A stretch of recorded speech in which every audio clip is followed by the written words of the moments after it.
We'll never know.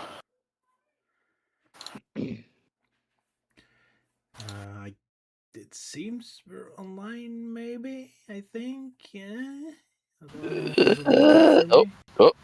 We got it. Oh, It's up now. Oh my goodness. But let's just see. Can we hear you, Roger? I see visual. Yeah, do you hear me? Oh, I see visuals. There we go. It's alive. It's alive. It's Dissected Alive until Robotnik took over. Indeed, with his weird superhero outfit. Yeah, I was kind of tossing around ideas for the thumbnail. So I'm like, how about we just do a homage to Space Ghost Coast to Coast? So here we have Ivo Robotnik house to house while everyone else is all tied up at the moment. Yeah. All right. Yeah, I was wondering because he never has that outfit on any of this stuff we're going to look at. But you're doing a Space Ghost reference. Yeah. So yeah, we got Robotnik as Space Ghost, we got Scratch as Zorak, and Grounder as the guy with the helmet, Moltar or something. We'll do it live. Wait, that was a reference to something, right? No, that's a Bill O'Reilly reference. Damn it, we'll do it live. Bill O'Reilly. And yeah, if I decide to throw in coconuts in that thumbnail, he would most likely be dressed up as Brack. Fair enough. But yeah, what a fun little thumbnail. Yeah. Right. Thank you, Milty, for helping out again. Yeah, despite my downgrading quality with thumbnails, I managed to get it done. So maybe next time I'll have a little more, boost of motivation to do it. Indeed. Right. So yet again, Elisa's not here, and Sala's also sitting this one out. A bit sick.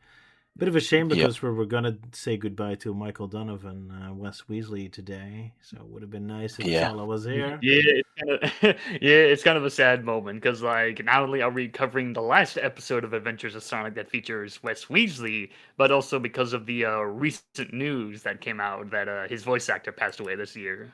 So back in March. Indeed, not a good time. So. Yeah, and it was really Sala's section to be talking a lot, but indeed here today. So maybe he can do a standalone video on his channel. I guess so. But yeah, so Melty Man drew this touching tribute. Michael Donovan, see ya, palsies. Yeah, because if we're technically going off of episodes from the show in air order, then yeah, that really was his last line as Wes Weasley from the end of Hero of the Year. A fitting final line, yeah. Yeah. Indeed. My little tribute to him, yeah. And his actual final line now in our streams is that he wanted to become the press secretary of some guy or something. I think. Press secretary. Yeah. Very well. But yeah, maybe we'll talk about Michael Donovan later when we actually talk about the episode. But yeah, rest in peace, Tragic. 07's in the chat. Indeed. So, anyone wants to talk about their week, the hotness? Luke, you had a good week? Yeah, it was all right. It was bloody hot, though. I mean, I saw the eclipse on Wednesday. It was like there's a big black hole on the sun. Oh yeah, the eclipse. Was it? I didn't see much, although it was kind of cool to see the sky turn in a different color, I guess. Yeah, I mean, for me, it was obviously still blue out, but obviously once the moon was getting in the way, it was noticeable, the top part of the sky was becoming more brownish. Dark. Well, dark really. No reds or purple sort of things like we usually get. That's pretty cool. Yeah. So the greatest eclipse of our lifetimes or something, apparently. Well, yeah. Because the next time we get an eclipse of that sort of quality will be in 2081. Oof. Most of us will probably not make that age. Yeah, I didn't have any of those special glasses, though, so I just quickly glanced at it. Yeah, same here. Yeah. Yeah, I remember. I remember at the TV station I worked at. We had one day where an eclipse was happening. So during our downtime, when we didn't have like a live show or whatnot, we all kind of got together in the parking lot with those special glasses and got to look up at the eclipse. That was cool. Lucky timing, then. All right. Oh yeah, very lucky. Yeah. Right. Did get a photo of it. Oh, you had a photo? Yeah, I'll just quickly grab it. Alrighty. Not the best, but considering how my camera was, that was the best that I could get. Well, apparently I'm too not loud enough. Let me put my mic up a bit. Sorry about that. Bad balance. Hope this is better. My voice must be heard. I'm the most important of you all. Yeah, I mean, you host the stream, so. I guess so. Just pop it in the general. While we wait for Ewan's beautiful picture. So apparently they revealed some stuff about Sonic Mania, that all the hard-boiled... Oh, yeah, I just recently found that out about some, scrapped ending or whatnot related to the boiled heavies. Yeah, the animals inside of them. So I guess that means the animals gave them their personalities, not the Phantom Ruby. As if the Phantom Ruby wasn't confusing enough, what the stupid thing does. Yeah, that would have been cool if they did keep that in the game, but I guess not, because, I don't know, Sega hates world building. Indeed they do. Oh my goodness. Yeah, very much so. Yeah, we're just paranoid about, like these animals are still stuck inside those badniks. What are you going to do? They're stuck in there forever. Nah, they're forever into obscurity. Nah, maybe it's the pig character that really pissed them off. It's like, oh yeah, the rest of the animals, I mean, they look okay, but oh my god, that pig is wearing clothes? Oh no, that's going too far. Get rid of that shit. Isn't that a reference to that arcade game, like P.O. Police? Waku Waku Police? Oh yeah, Sonic Waku Waku Police Patrol, yeah. Yeah. So I assumed it's because it was just their usual sort of like English slang for the police, or by calling them pigs. It's the pigs. Yeah, it is typical, yeah. Same reason why Duke Nukem uses pigs as police officer enemies. Anyway, here's Ewan's beautiful picture. Yeah. So there you go. That's what an eclipse looks like. It resembles the Terminator eyes, or RoboCop. The Terminator eye going all kawaii. It's a kawaii Terminator. Yeah, I'm sure it may look fine with like a regular lens, but yeah, with those special things, it does kind of cover up everything. Well, definitely much better. Definitely much better when you're just looking at it through your actual eyes, because it's naturally much bigger. But with the camera, it just makes it come across as being very tiny. Oh yeah, there's definitely a difference. Yeah. Oh well. Yeah. Anything else we want to bring up? Sonic and Fortnite. Does anyone care?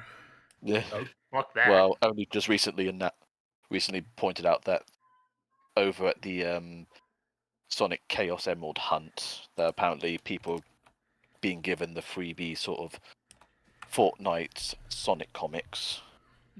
Man, why does Fortnite give them all these stupid body shapes? So at first they did that with Electric Circus too. I was like, just have short characters run around. Why not? Keep to the like the skeleton of the motion captured person. Yeah. It looks ugly with all these cartoon characters. Yeah. Yeah, it makes sense for Shadow to have a gun, but are you gonna have Sonic and Knuckles with guns? But it's not the real Sonic, Shadow, and Knuckles. It's like clones or something, according to the comic. Yeah, I mean those ones. Yeah. Yeah, I haven't read the comic. I've just found out about it, and at first I just wrote it off as, it's fake AI slop. But then someone sent me a scan of the ending there, so I'm like, oh, okay, I guess it is real, though it still doesn't quite explain why the cover looks like it was made in AI. Well, even if it's a real booklet, it could still be printed from AI. You don't know. But speaking of which, I was in the I was at the shop newsagents earlier. I saw this Sonic topsy turvy special magazine or something. That had you saw it, Ewan? I saw it. Yeah, I browsed through it and I noticed that some of the images were AI generated. Yeah, I know. Oh no. I mean, I would say it looks good, but you can still tell it's AI, so it just makes you feel dirty at the same time. To me, when I realised it, I was just like, you, Sainsbury's, please burn everything. Yeah.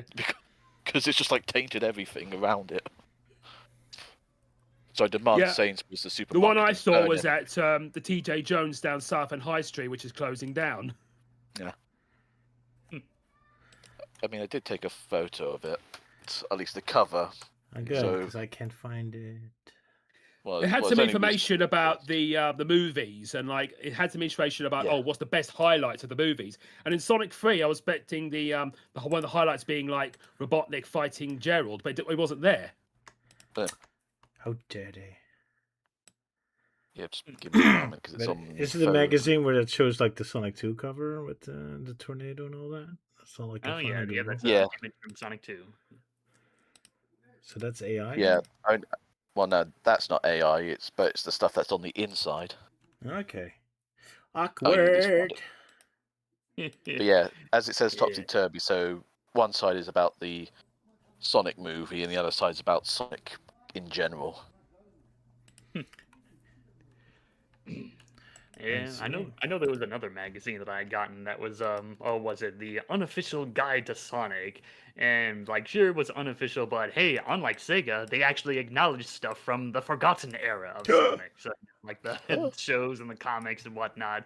They even had like a A through Z character list, and they picked out some characters from the comics, like even some really obscure ones. Like they picked out a character like it was a robot echidna from Archie Sonic that started with an X.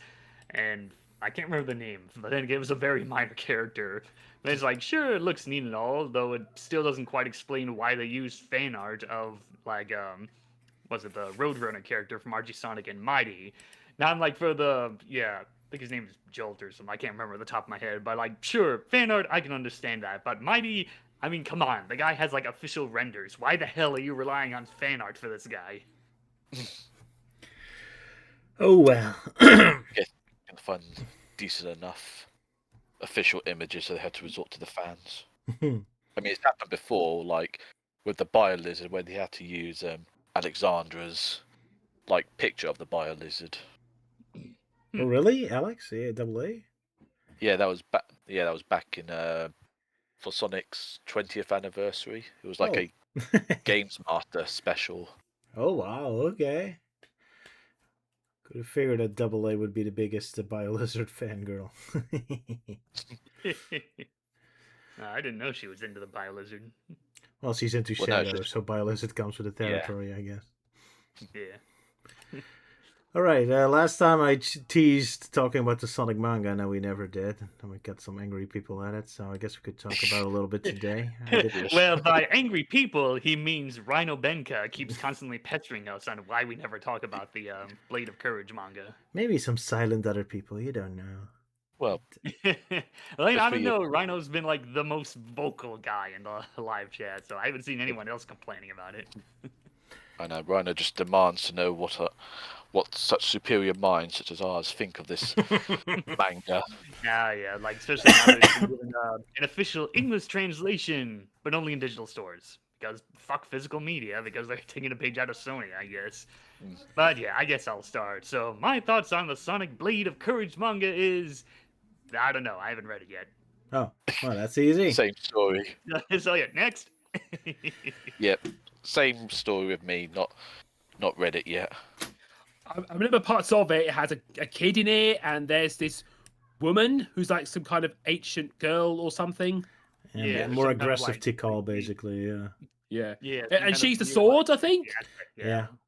Oh, she lives in the sword anyway. Okay. I would like to have the PFX explanation for Caliburn, because I would have liked it if it turned out to be Merlin as Caliburn, and it's Robotnik dressed as a wizard. That would be interesting, but alas, so far they're not really going in that direction. No. The only Sonic media is really referring to as Sonic Unleashed for the most part. Yeah. I quickly browsed through it. What to say about it? It's kind of interesting because ever since with the 2000s, like Izuka wanted really the Anthros and the humans separated and the characters dumbed down, kind of.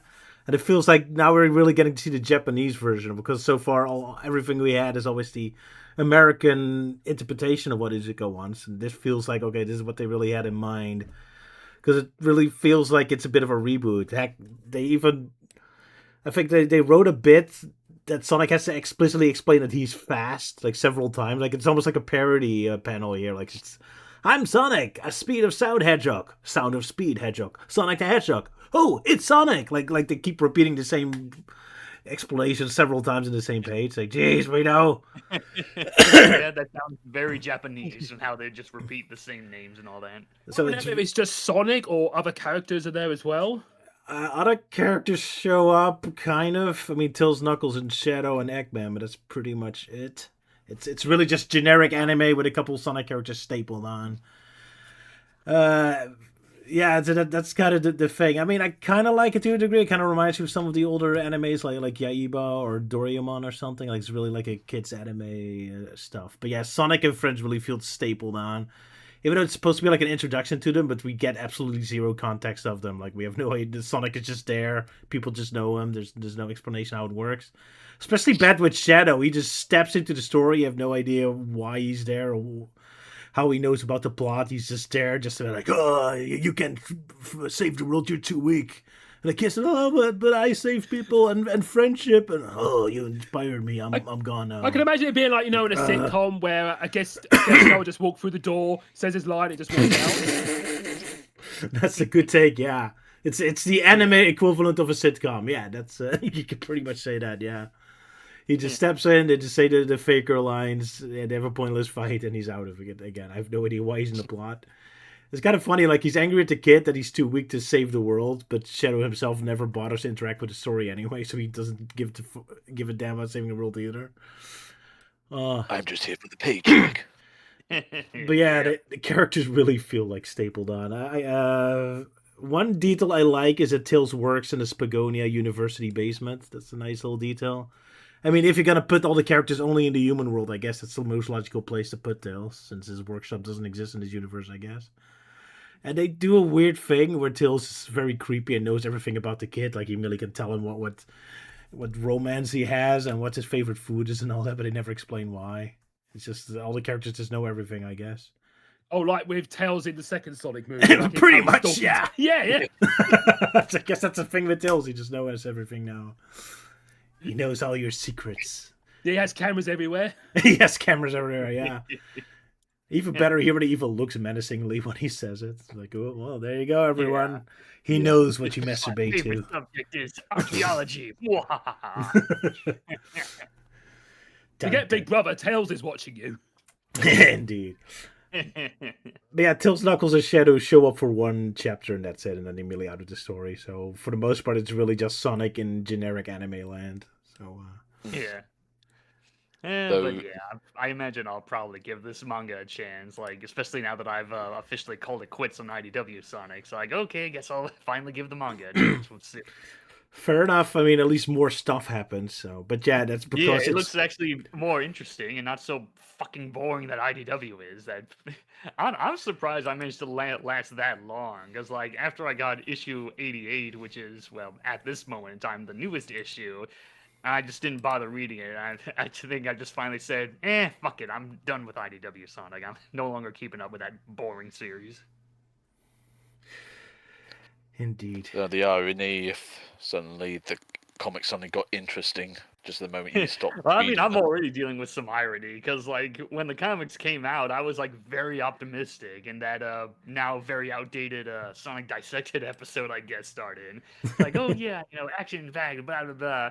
And there's, back then that was like still during the whole meta era version of Sonic, and that was like back when the comics was, we all thought that was like it's doing its own thing. But then when Sega really started to lean hard about wanting the comics to stay quote-unquote canon to the games, then that just really soured my view. And that pretty much led to two reasons why I stopped doing it. One, lack of creative freedom. They want the comics to be more closer to the games. Okay, fine. The games have like 35 years of history. There's plenty of material for story ideas that you couldn't do in the game. But no. No, they don't do that. And then, of course, the other reason that I really got fed up on are too many delays. Like, I get it. You know, things get delayed sometimes. Like, even Archie Sonic went through delays sometimes. But again, there's a big emphasis on sometimes. Because with IDW Sonic, every single goddamn issue goes through a freaking delay one way or another. Yeah. And it really gives me the impression that either Sega is super nitpicky about everything, especially with all the, like, creative censorship that goes on with the artwork, or it gives me the impression that IDW is just flat out terrible at management. Yeah. To quote one of my old lines, "Stop wasting my time." Yeah, Stop wasting my effing time. In that regard, the manga is better. In fact, I was kind of shocked that the now. main story was already complete and they immediately start to a new arc. But sorry, I interrupted you. Go on. Yeah, because I feel like I've kind of becoming more like Luke. You know, like I'm 33 now, and it feels like I've just become a lot more impatient these days. You know, I'm old. I got shit to do. Meh. Weird. Usually it's kids who are more impatient. Yeah. Yeah. Now it's just us adults. Yeah. But yeah, at least the manga goes considerably faster, so I guess you'll like that more then. But yeah, it's not super interested in the Sonic characters themselves. They're kind of stapled on. It's really just anime, the generic anime. We exist. And indeed, there's absolutely no other intros other than just the 4 Sonic characters that show up. They do make Sonic a lot more animal-esque, though, so that's kind of an interesting take. He's a lot more mischievous, and he has an obsession with food, so he's basically taking Chip's role. Well, you say he's more animalistic. I think like he's running around making noises. Not that. Running around on all fours, making sort of like the usual hedgehog sort of noises. I didn't mean it. Like, you know, sort of noises. I didn't mean it quite that literally. I just mean like he's a little more. Like, he's a tiny bit unhinged, not extremely, but just enough to give it a little flavor to it, I guess. He's just causing trouble all the time. Sorry, my cat demands my attention. Back in a sec. Well, Ryder's gone. I guess we can briefly talk about my week, which has been very wet and gloomy because we've been dealing with nothing but rain and like even some flood related stuff. You could do with some of that rain over here. Yeah, lots of rain over here, like even some flood areas. But fortunately, my area wasn't that heavily impacted, so I'm not like recording this like buried in like or up to my neck in water and whatnot. It's like no, I'm fine. My apartment's not submerged in water or anything. Good to hear. Yeah, we had a tiny bit of rain today, but it's mostly been very dry. Yeah. Yeah. Oh yeah, and if anyone's hearing a buzzing noise, that's just because some carpet van is outside doing some work on one of the apartments close by. Of course. Yeah, it's been so dry over here in the UK that me and Ewan got like warning messages on our phone with the sirens saying not to start any fires because of like there was something about wildfires in the UK area. Oh dear, yeah, plenty of wildfires around. Yeah, because the only rain we've had was been like well over a month ago, and only lasted like less than a few minutes. It's been quite the intense summer, yeah. Whew. Yeah, it's definitely been very intense for me. Like, well, aside from the humidity, but also just a lot of changes going on at work, and I've just been well, I guess for me, it's been more mentally draining on my end, and not just like exhausted from the heat or anything. Understandable. Your work schedule's been insane, so I hope you can finally relax. Yeah, it's kind of been a bit rough and whatnot. But on the plus side to it, at least it looks like I'm finally going back to having Saturdays off. So hooray, we're finally going back to our original start time, which means I'll have hopefully that means I'll get back to having a lot more energy compared to the previous streams. Poor Melty, your only day off from work, and I put you to work on the streams. I mean, this week, it's my only day off of work, so I had to fill in on Sunday. And man. I will tomorrow. Like, that's insane. You actually work 7 days a week? That cannot be good. No, not anymore. Like, it's mostly 6 days that I've been dealing with a couple times. Now, like, no, the roughest time is, either 7-day work weeks, which I also came close to doing it, like, 2 weeks, which, oof, that was real rough. The other thing that was rough for a while, back when I first started, was doing split shifts. So basically that means coming into work for the early morning shift, being there for like 4 a.m. up to like 7 p.m., covering both the early morning and evening shifts. Like Jeez, man. I know they always make fun of Europeans taking way too many vacations, but man, they're really destroying you Americans with so many giant work hours. Jeez. Well, I Cannot mean, be like healthy. when I was going through split shifts, that was during pandemic time, so I was pretty much the main go-to guy with trying to keep things, held up at the station for a while. But yeah, it's that, and of course, other stuff's going on. But yeah, that's television business for you. Yeah, I guess so. There's always something. Speaking of televisions, we got a whole bunch of new sequels announced. So, anyone excited about Zootopia 3 or Incredibles 3 or Yeah. Coco 2? Oh yeah, really? the stuff related to the D23 reveal. So Yeah. we got new Zootopia, which I mean that was already a given compared to, with how the second one ended with a cliffhanger. But yeah, all this going on. Coco's coming back, bad. I'm more excited for Doomsday, to be honest. Okay. Well, let's just hope the Incredible 3 is better than the sequel, hopefully. Would be interesting to talk about one day, yeah. And Coco got a video game where Sora got a cameo in, so that's also very nice. Oh yeah, we finally got more info related to Kingdom Hearts 4, and we get our first Disney World reveal where we get to explore the world of Coco, which I mean that kind of makes sense with Sora being dead or whatnot, or trapped in trapped on the other side, as established in Memory of Melody. I guess they're gonna use Soul as well if they can only use like 3D animated movies about death. Yeah. And you kind of got a bit of a Star Wars reference because you got Goofy and Donald as Force ghosts. Yeah. Oh yeah, they're probably getting some help from Hades or whatnot. Because even back with that teaser thing, is we all kind of theorized, they're gonna go and find Hades, and it turns out, yep, they do find Hades to see if Sora ended up in the underworld. But it turns out, nope, he's not here. They still got James Woods doing the voice. Yeah, I mean, it's Disney's Hades. James Woods is always gonna do that character in anything. Guys, keep. I was kind of wondering what kind of story it's going to be like, because I thought, didn't 3 wrap up all the Xehanort and Organization 13 stuff? Yeah, pretty much. Yeah, that was the end of the whole Xehanort stuff. So now it seems like it's going to focus on where Kingdom Hearts 3 ended or whatnot, where Sora died from using too much of the power of awakening, and then as established in Memory of Melody, that it seems like they theorized that Sora has somehow ended up in unreality, a fictional world, or basically the other side. Yeah, and they set up more stuff, like Sigbar was doing something, and Maleficent and Pete were dealing with a box or something, I don't know. Oh yeah, they're trying to find the box that Zigbar or Lushu, the guy with so many aliases, has been dragging around. So they're trying to find the box because they believe that it probably has a copy of the Book of Prophecies, where it didn't create anything. But yeah, so Kingdom Hearts 3 did end a lot of the plot lines, but there's still a whole bunch of going. So Kingdom Hearts 4, ladies and gentlemen. Yeah, and also you've got a random scene of Mickey going, I have no idea what I'm doing. Oh yeah, when he's in that library where I assume he's somewhere at Scala at Kylum, because that's kind of where it ended with Memory of Melody. Yeah, and Sid's you will begin at Scala at Kylum. It is a bit of a shame they can only now do the 3D Disney movies. I guess the new modern Kingdom Hearts doesn't fit with the 2D art style anymore. I mean, Hercules already looked out of place in Kingdom Hearts 3. Yeah, with the previous trailers where it's all set in this big city, I kept expecting the Avengers to turn up. Yeah, I think it's also just because of the fact that they kind of blew through so many of the Renaissance Disney films. They don't really have any other left to talk about. And they really hate intro characters, so we're not gonna get Robin Hood or a Great Mouse Detective or the Rescuers or Zootopia. Zootopia?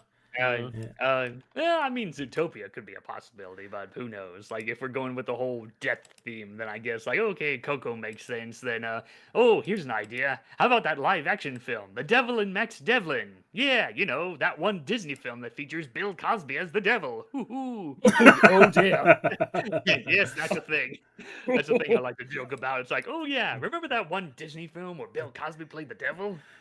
Is he the bad guy? Because if Sora can beat him up, then I guess a lot of people will want to play this game.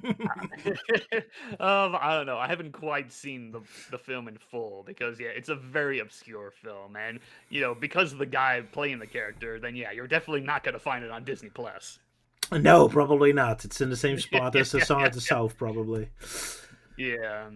But yeah, still, it is kind of interesting. There's, still doing with the Disney film stuff, because I remember people were thinking like, oh, it's going to be more serious because like what we saw of Quadratum, which is that weird realistic human world that we saw in the first teaser trailer. So people thought, okay, it's going to be more like hyper realistic and gritty and whatnot. But nope, we got Disney films. So it's pretty much a repeat of what happened with Birth by Sleeve, where, the teaser trailer for that is like, oh, it's going to be dark and gritty. But it turns out, nope, we're going to go through Disney princess worlds and Disney towns. Yeah. Kingdom Hearts has some weird tonal issues, I guess. Oh, well. And yeah, there's a Frozen 3 and a Lilo and Stitch 2. Live action, that is. The animated version already. Oh, has yeah, 2 they're making sequels. Yeah, it seems like, judging from the trailer, or at least the teaser trailer, at first I thought, oh, wait, they're making a live-action remake of the direct-to-video film that started the whole series that they did. Oi. But then looking closer at the character that popped out, it's like, oh, it's pink fur. Like, oh, okay, I guess that's supposed to be Angel. So, okay, this one is doing its own thing. All right. Still not going to see it. We're also going to get the new trailer for Ahsoka Series 2, which has a lot more live action Clone Wars stuff, and it's probably the closest thing to a adaptation of the Thrawn trilogy, where Grand Admiral Thrawn declares war on the New Republic. And I don't know if Luke, Leia, and Han would turn up, because for probably reasons, but I suppose the Falcon will probably turn up near the end, and they'll probably in CG or deep fake or something. Probably, yeah. It's still so weird for me to see Ahsoka so seriously and so muted. Like, I'm so used to her being very colorful. Well, she was like in the early years of the war. I mean, near the end of the war, she was a lot more traumatized, because like in the finale, she's tried to escape the Jedi Purge. I guess so. So yeah, not a happy camper anymore. Poor Ahsoka. Yeah. Yeah. Anything else for new Bubsy 3D levels? Bubsy 4D levels. 40, sorry. Yeah, because very recently they had a free update where they featured new levels, which are basically remixed versions of the main levels, just made a lot more harder. And yeah, surprisingly, I was able to get through it pretty quickly. I mean, sure, they can be challenging. Like, there's like one example is there's a spot where there are floor panels that are all made of glass. And there's some cannons like off in the distance that shoot off homing missiles, and you have to try to avoid them and make sure to break the glass barriers that are blocking your way, because if they break the floor, then you fall down and you have to start from the last checkpoint. I mean, it's not brutally hard. Yeah. Now trying to do it with 9 lives mode activated, I'm sure that's for a real challenge. Right. Man, it looks really abstract. It's driving me insane. Like, the original Bubbies weren't this abstract, were they? Man, I was looking at that trailer and it looks so confusing. Bubsy 2 was pretty abstract. Yeah, I guess so. Music land and whatnot. I played Bubsy 4D a bit, but I can't really get into it. I like the moveset, but man, the graphics are too abstract for me, and I hate its sense of humor. I mean, I understand they're gonna make a couple Bubsy 3D jokes, but it just keep on going, and almost all the characters are mean-spirited and angry all the time. I'm like, it's too much. Irritation levels are too high for me. So sorry, Bubsy 4D. What I find really distracting is Bubsy's nephews that show up. Sure, they got some new designs and whatnot, but apparently, according to the official art book, they say oh yeah, we decided to age these kids up to teenagers, and I look at them and I'm like, no, they're not teenagers. They're kids. Especially the boy there. He definitely acts very little kid. Yeah. But now he's like, oh yeah, Uncle Bubsy, you're so cool. Yeah.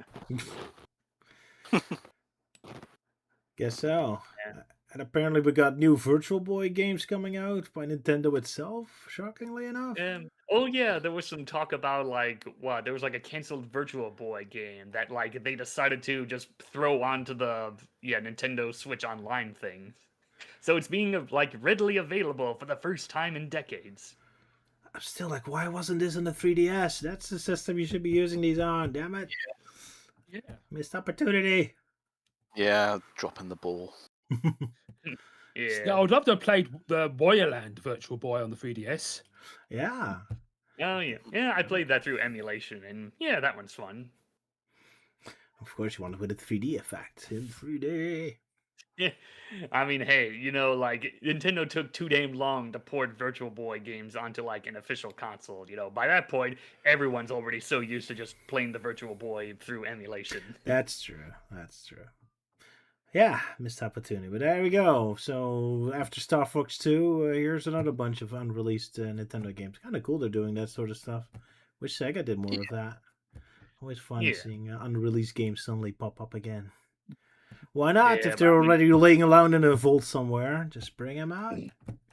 It would be nice, but of course, considering the fact that Sega's too damn lazy in porting like any Sonic games not related to the Genesis onto anything new, then yeah, there's no hope of them trying to release like new canceled Sonic games or whatever Sega IPs they have. No Waku Waku Police Sonic for us. Well, I mean, that was released, but it was only in Japan. Yeah, but not on a home console, right? Yeah, because that was like a kiddie arcade thing. Yeah.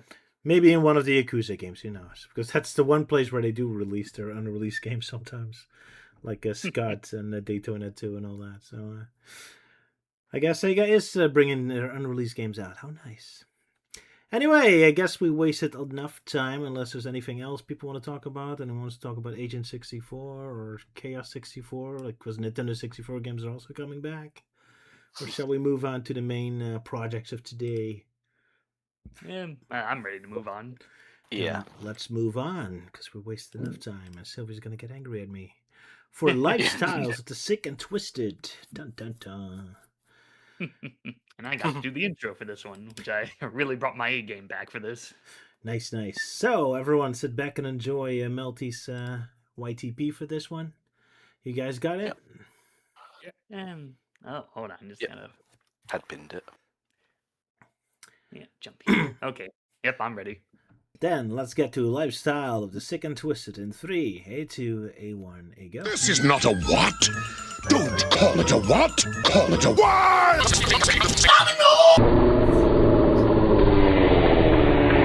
I just love kids. Give me back my dick! Not until I go shopping.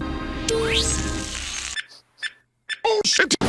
Oh, boy. He wants me because I'm the freshest. Gentlemen. This is not a cow. That's a cow, Johnny. I don't care what it takes. Just find a way to win. I'm going to be on TV. I'm going to be on TV star. And there we go. Thank you, Sir Melty. Yeah, this was definitely one of those intros. It's like, I kept coming up with one idea, then it kept adding more and more to it. Yeah. It's pretty energetic, yeah. And that's with so much Robotnik, of course, plenty for you to work with. Yeah, there was just so much like good Robotnik material to use from this episode. I just went all in. I love kitties. Yeah. Oh shit.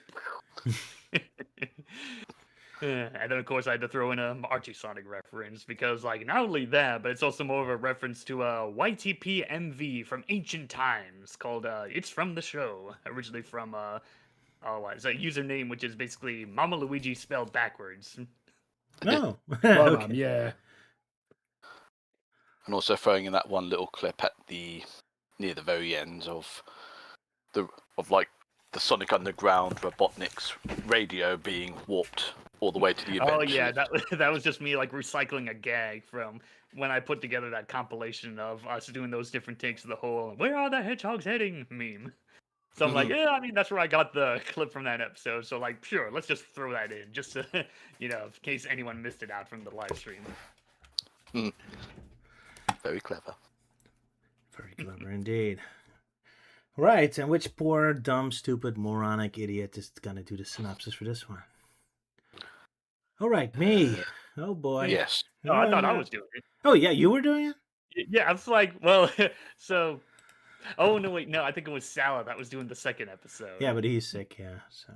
Yeah, he's sick, so I think that's when I offered to do that, so... Oh, yeah, so it is Roger doing this episode. Okay, cool. Easy for me. Take the mic. Oh, we're waiting. I am doing the synopsis or not? Now I'm confused. That's yes, you are that's doing what I the just got synopsis. done saying. It's like, oh, I thought I'm doing it, but I looked at the list like, oh no, it's Roger doing it. So Well, if okay, you prepared it, oh well. Well, yeah. All right, then I'll do it. Very well. So, one wonderful day, Robotnik is all super happy waiting for a letter to appear from Frobin Screech from his favorite TV show, Lifestyles of the Good, because Robotnik is so good, and of course he deserves a wonderful starring role in an episode. Scratch and Gerda get stuck in the door opening, trying to give him the letter. Robotnik grabs it, but oh no, he's been rejected. How dare they? Someone said they have to watch a crappy TV show starring a tired bee for some reason. Probably a parody of something, I don't know. Anyway, Robotnik is too curious. He must know which boss has taken his position. I'm going to grab some drink first. Sorry about that.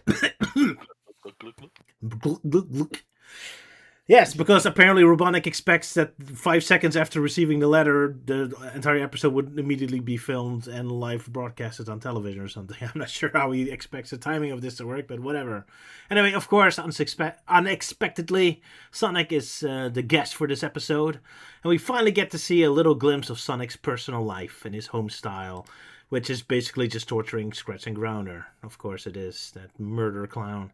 Sonic has absolutely no life other than just ruining those poor robots' lives. Robotnik is very upset and wants, of course, has an evil plan to get himself into an episode. We cut to the next morning, and Scratch and Grounder had a wonderful sleep while still stuck in a door opening, which I thought was a cute little gag. Of course, Robotnik finally knocks him free to set up his brilliant plan. See, he kidnaps the Screech's niece, who's called Niece, literally. Like, at first I thought she was called Denise, but no, she's literally always referred to Denise, so... I thought Denise. What is it, Melty? No, it's the niece. Yeah, the niece, literally, so she doesn't have a name. I guess she's like Cream's mother. Gets no respect. But yeah, so she's been kidnapped, and Screech, of course, comes in to rescue her, I guess, even though he seems to be very casual about the whole thing. So he's like, yeah, sure, I guess we'll have Robotnik on the show for one episode. Could be good for the viewers. He barely seems to care about his actual needs. What a nice guy. Anyway, so cut to the next day when the next episode of Lifestyles is up. But now already called Lifestyles of the Sick and Twisted. Not sure if Robotnik himself does that and makes him surprisingly self-aware. But whatever. Anyway, so he talks about how great... The guy who openly admits to love being evil, so it makes sense he would come up with the title. True. Although sick is an interesting word to describe it. Anyway, we watch a bunch of goofy-looking people watching television, including Sonic and Tails, who, being hobos, have to watch the television inside of a shop instead of at home, because they don't have a home. Anyway, so Robotnik on television says he has a brilliant plan to capture Sonic and Tails forever, and immediately flies off to drain a lake of its water, leaving the fishes to die horrifically and set up a trap. Even though Sonic and Tails knew it was a trap since he already declared it, they seem to be surprisingly naive about the whole thing and just run in, not expecting anything. I'm kind of amused by the fish being angry while they're asking for help. Like, I'm not sure... It looks like they're protesting against getting help instead of asking for help, but whatever. Guess I'm not supposed to think about it. Anyway, so Robotnik captures Tails. No, I love the part where Sonic tells Tails he has to stand still in the lake that he's about to fill with water. So I guess it's a good thing Robotnik kidnapped Tails, otherwise he would have drowned. So good job, Sonic, on that. But anyway, so Robotnik does his greatest impression of the Sonic 2 Game Gear opening sequence and captures Tails with a giant arm. Almost Screech is all perfectly happy about it. Sonic destroys a mountain to make the lake fill up again. And the fishes are saved, but now Tails and the niece are both captured. Oh no. Sonic storms in to save the day, and immediately allows himself to be captured to make a good point. There's also a weird plot twist where Screech now officially becomes evil and says like, it's better that you were all captured because I get more TV ratings. Even the people outside watching TV seem to agree. Not sure why we get this plot twist since it doesn't really go anywhere, but whatever. I mean, he does state himself, that's showbiz, which is, more true than you can think. Yeah, well, you know about it. It's your job working at the television. Yeah, I mean, I've had some experience. So. You had experience being hanging over lava as well? No, we don't. No, we don't have a lava pit at the station. What a shame. But your niece, not even your niece, has been captured to hang over a lava pit? How disappointing. I don't have a niece. Oh. Well, you had one, perhaps, but maybe she died because of a lava pit. You don't know. Dude, I'm single, bro. I don't have a niece. All right, you need a brother or sister to get one. Anyway, maybe she's... Okay, I'm going a little off the beat, sorry. Anyway, Sonic captures himself, allows himself to be captured. I kind of like that Robotnik doesn't have any handcuffs, so Sonic gives him his own. Apparently Sonic has handcuffs. But yeah, so we go to the next episode, which is now called Lifestyles of Robotnik Only. Because even Sick and Twisted was too vague in general for Robotnik, I guess. Where he's going to show how Sonic gets killed, and everyone's super excited about it. Sonic is allowed one final wish before he dies, and asks for a makeup artist. Robotnik, immediately knowing it's a trap, oh wait, he doesn't, because he's stupid, so he's like, yeah, sure, have a makeup lady. And of course, Sonic knew there's only one makeup person in the entire world, and who also is very good at picking locks, so she immediately rescues Sonic, and they trade places, giving us a very terrifying looking Sonic and a very terrifying fake Sonic. Wonderful visuals in this episode. He releases Tails and Denise, although they still pretend to be captured, and fake Sonic gets to talk with Robotnik. Of course, it's all a waste of time. Robotnik accidentally breaks the makeup lady's nose, which is surprisingly a kind of disgusting joke for this series, which usually doesn't really go for gross out humor, but whatever. Series almost over, so they can do whatever they want, I guess. Anyway, so they waste a little time. Of course, it revealed that everyone's already been released. Sonic tortures Eggman and giving him a compliment, and that's it. The end. Also, doing hooligan stuff is a bad, kid, so don't do it, or something, as Sonic says. Do vandalism. No vandalism. So, and there you have it. The reason why you should never do synopsis. I'm terrible at it. Anyone else has a thought? Yeah, that episode was so weird because when I thought it couldn't get any weirder, it gets weirder. It does. Hell yeah, with the makeup person showing up, who's voiced by Kathleen Barr, who also does the niece. So it's the return of our woman of 1,000 voices for the show. She's also Mama Robotnik, wasn't she? Yeah, Mama Robotnik, Atella, Kali Chang, Mildred, and so many other characters from the show. Yeah. I mean, in a way, this episode kind of predicted the first Sonic movie because when you see Robotnik wearing a black jacket and a toupee, he kind of resembles what Robotnik looked like when he had a black jacket and hair. He does, yeah. And of course, you had the makeup lady turning herself into Ugly Sonic. That's true. You even get Sonic with creepy teeth. So yeah, it's a surprisingly Sonic movie adjacent. I mean, even the weird, like, fake designer side, like, sure, it looks nothing like Sonic, but it's like, yeah, I mean, I still kind of like it. It has a charm. Looking at a hedgehog. It's fake Sonic. Yeah, just like fake Crash. Yuck, yuck. There we go. Chinese knockoff yeah. Sonic. You wouldn't go ahead. But yeah, just like the usual sort of great expressions from Robotnik, especially when he sees Tails and the niece have escaped, and that face-off is like... Yeah, that is still funny how, like, oh, I kidnapped Screech's niece, and apparently they don't know what her name is. They just keep calling her the niece. It's like the Sonic movie where they kept calling the guy Old Man Owl. Yeah. Well, at least that could be kind of a nickname, but yeah, it's kind of awkward with Denise. Yeah, even her uncle doesn't care. Yeah. Poor Denise.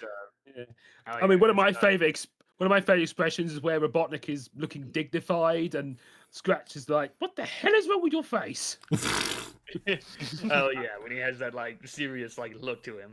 He's like, "Oh, indubitably, Scratch." Yeah, or he's going like, "We will fight them on the beaches. We'll never fight them in the hills. We'll never surrender." I was thinking more of just Robotnik like, "I'm so tired of your bullshit, Scratch." I kind of like the gag of them being stuck in a door opening for the entire night. I wish they kind of played it out more. We actually saw the change between days. Since now it just awkwardly cuts to 2:00 and then they're still stuck. But so the idea of a joke is funny. Yeah, and they get woken up by who might be Scratch's cousin. Yeah, I guess so. Oh yeah. Because initially I thought Because initially I thought that was actually Scratch just dressed up as the alarm clock for Robotnik every morning. Oh yeah, and speaking of Robotnik, as Scatterbrain Pete pointed out in the comments, like, yeah, this is the episode where we get to hear Robotnik reveal his full name. Dr. Ivo Robotnik. As well as the first instance of Eggman. Oh yeah, they slip an Eggman name in there, Yeah. which, unbeknownst to us all in the 90s, that was his name in the Japanese version. Yeah, Robotnik really lost his shit at that name. Yes.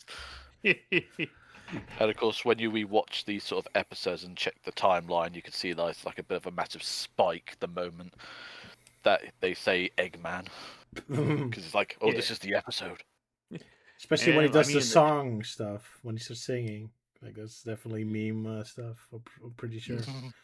If only he knew that'll be his official name in 10 years. Yeah. Well, I mean, then again, I guess he kind of played himself because, in the show, like, this version of Robotnik is so addicted to eggs. So, yeah. Yeah. But yeah, definitely that's his expression when he realizes, like in 2001, when he checks the casting list and sees that he's been renamed to Eggman. It's like, What? How dare you? But yeah, this is the episode where it starts to resemble a Sonic Boom episode the most, with the whole television theme and all that. Robotnik being vain.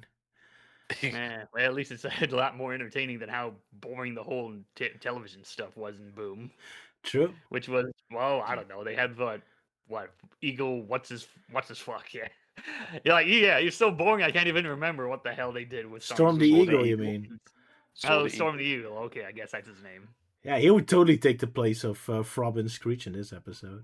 So they're kind of similar. So yeah, this really does feel like a Sonic Boom episode. It's kind of interesting because a lot of people always said that this show resembled this one a lot, but this one is definitely way more energetic and physical. Yeah, and a lot more of an actual plot to it. Yeah, of course. The only difference is that this show is good and Sonic Boom's crap. But that's just me. Maybe I think one of my favorite. Go I think one of my favorite things from this episode is how weird and wacky the townsfolk look. I mean, Yes, some of them look like straight out of Sesame Street. One looks like a goblin. One looks like a troll doll. Oh yeah, that's probably my favorite. That weird guy with the ponytail in the one-piece suit. It's like a trans person, is it? Or could it be? Probably. That's in the not. change Well, gender in some most shots. of the time it looks male, but then there's a shot where he suddenly has eyelashes, so could be. They were early. Well, there you go. Trans representation is Sonic very early on. Yeah, it's so weird because most of the time it's the hair is connected to the mustache, which connects to his nose and whatnot. But then there's that one scene where they're all sticking their tongues out, reacting to the fake Sonic nose being pulled off, and he's like, "Oh, now he just has a regular mustache." I feel like Big Mouth Fred would fit perfectly in that crowd shot. He would. Yeah. No one would bat an eyelid. Yep, all those. Very multicolored. He has there's a red guy and there's a brown bear looking guy and a purple. I call the guy. red guy Squelmo. Oh, Storm Eagle from it Mega looks Man X. I Elmo got the wrong fried guy. chili peppers for the first time. Yeah. What was the eagle called in Sonic Boom then? Jeez. Saw the Eagle. Sword Eagle. You just said his name was Sword the Eagle. I said Storm Eagle. I'm not remembering it. Because I was saying Saw the Eagle. Wow. But Roger got mixed up with Storm. I was thinking of better things. Storm. A Babylon Rogue. IQ there plays. Sorry. Shows how tired Roger is. I guess so. So Roger did make a good point where Sonic tells Tails to stay in the lake, because if Robotnik didn't get him out, he would have drowned. Oh yeah. Yeah, that was very weird. Why did he tell him to stand exactly in the drained lake? Could have added a moment in the YTP of just with all the water come crashing in and just having Tails literally just standing in the middle and then just gets smacked with all that water. Yeah, it's probably from that weird, the orange fish that's having that derpy looking face. Oh, I love how those fish look. Yeah, they're weird. Yeah. Lovely shots in this one. Gotta love when they have great face expressions. Yeah, a lot of crazy characters, including the makeup lady. Yeah. I guess Also Sonic a bit of knew a- her from when he was on the show. So yeah. What a crazy episode, yeah. Also, not sure why that he was called Robin. Oh yeah, Throbbing Screech. Yeah. I have a feeling that's probably like a spoof of some other popular talk show. Because I mean, the have show to he assume hosts is so. clearly a spoof on lifestyles of the rich and famous.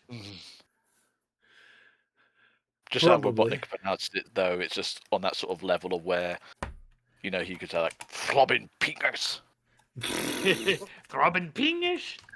Exactly. Like, especially when I got to say him play out, give me back my dick. Yeah, not until I go shopping. Oh, I just Might as looked well up. point- Lifestyles of Rich and Famous was hosted by Robin Leach, so I guess it's parody of him. That explains it. Yeah, but still a bit of an odd choice to call him Robin. Yeah, that's very Yeah, very stretching it. close to Robin. Robin. Yeah, I'm sure it was like what meant something else back then, but yeah, nowadays it's a lot more sexual. One thing I'm also noticing though is Scratch keeps noticing you and always like upside down, like in that one shot with the letter, he's just like looking upwards at him. and then when he has like the TV, he's just looking up at you and it's like, do you mind getting out of the way? Yeah, what the hell is that? Yeah. Another prisoner? Yeah, it seems to be a very popular recurring icon that Roger keeps using for Ewan.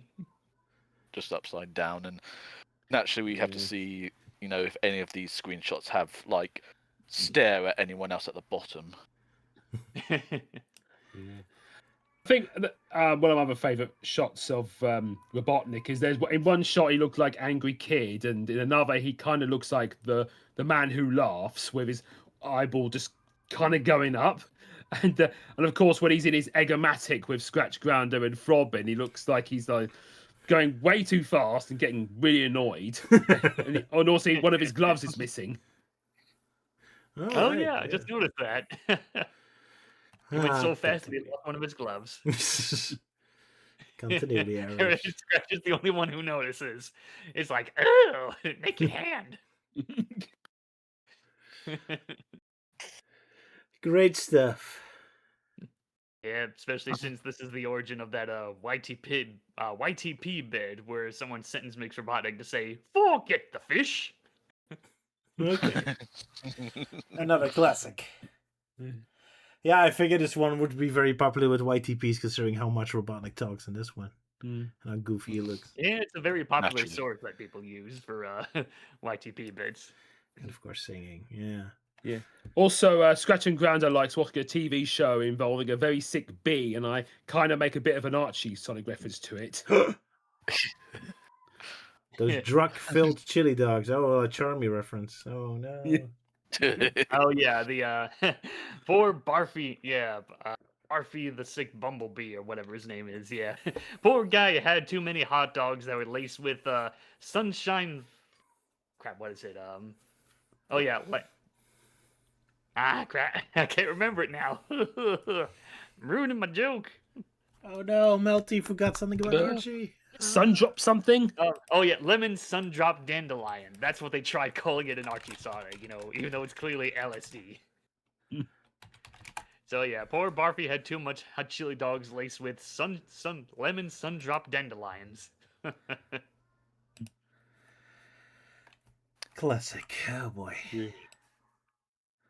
So yeah, well done, Luke, putting an Archie reference in just to amuse Melty again. Well, when I saw the bee, I was immediately thought of that moment.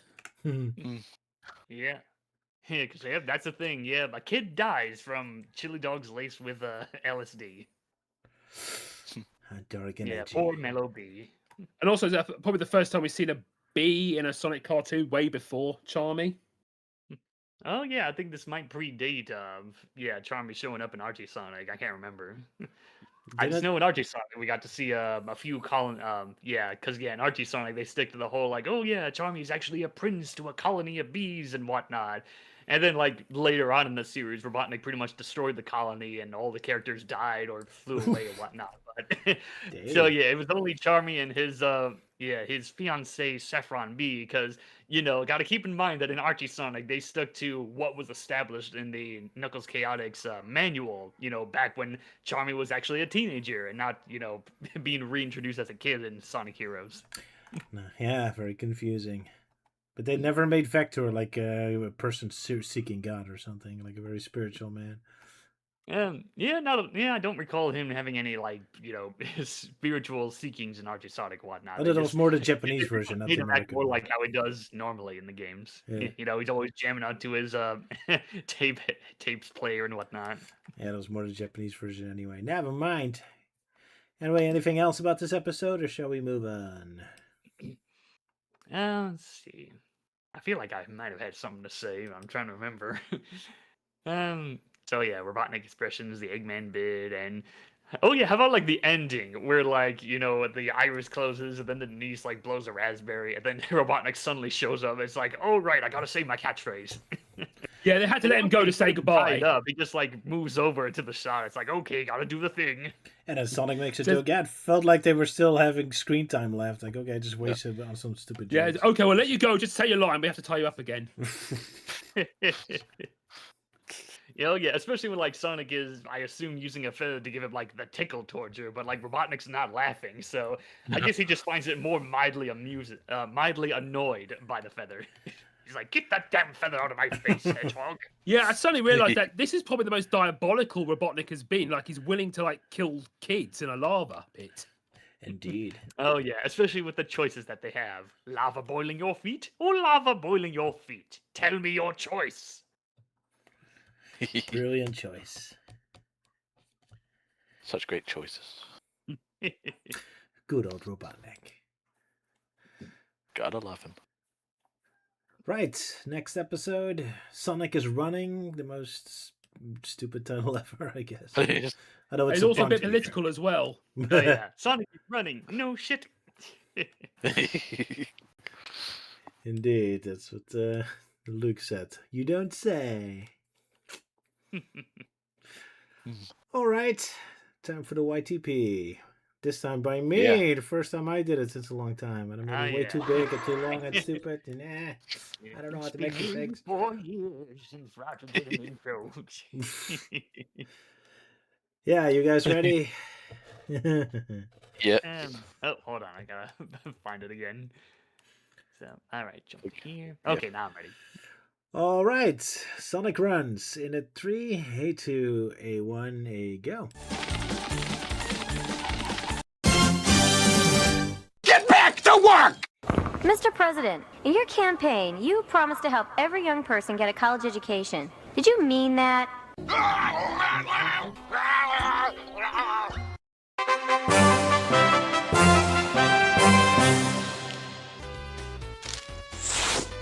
Is it just me?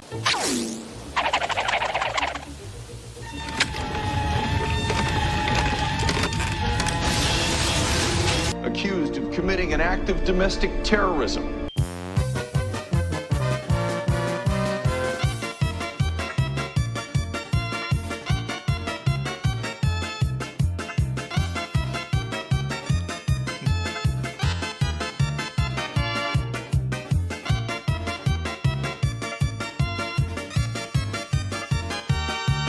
Hey, is this one of his ads?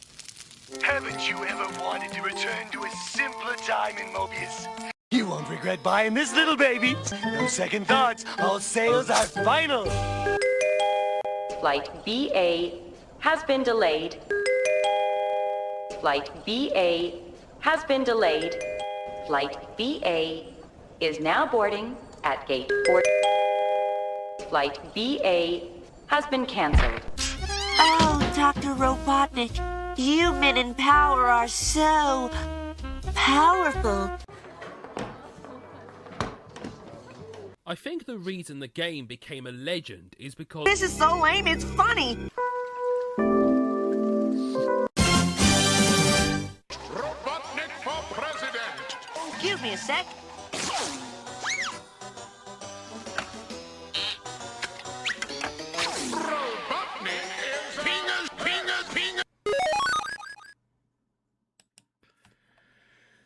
And there you go.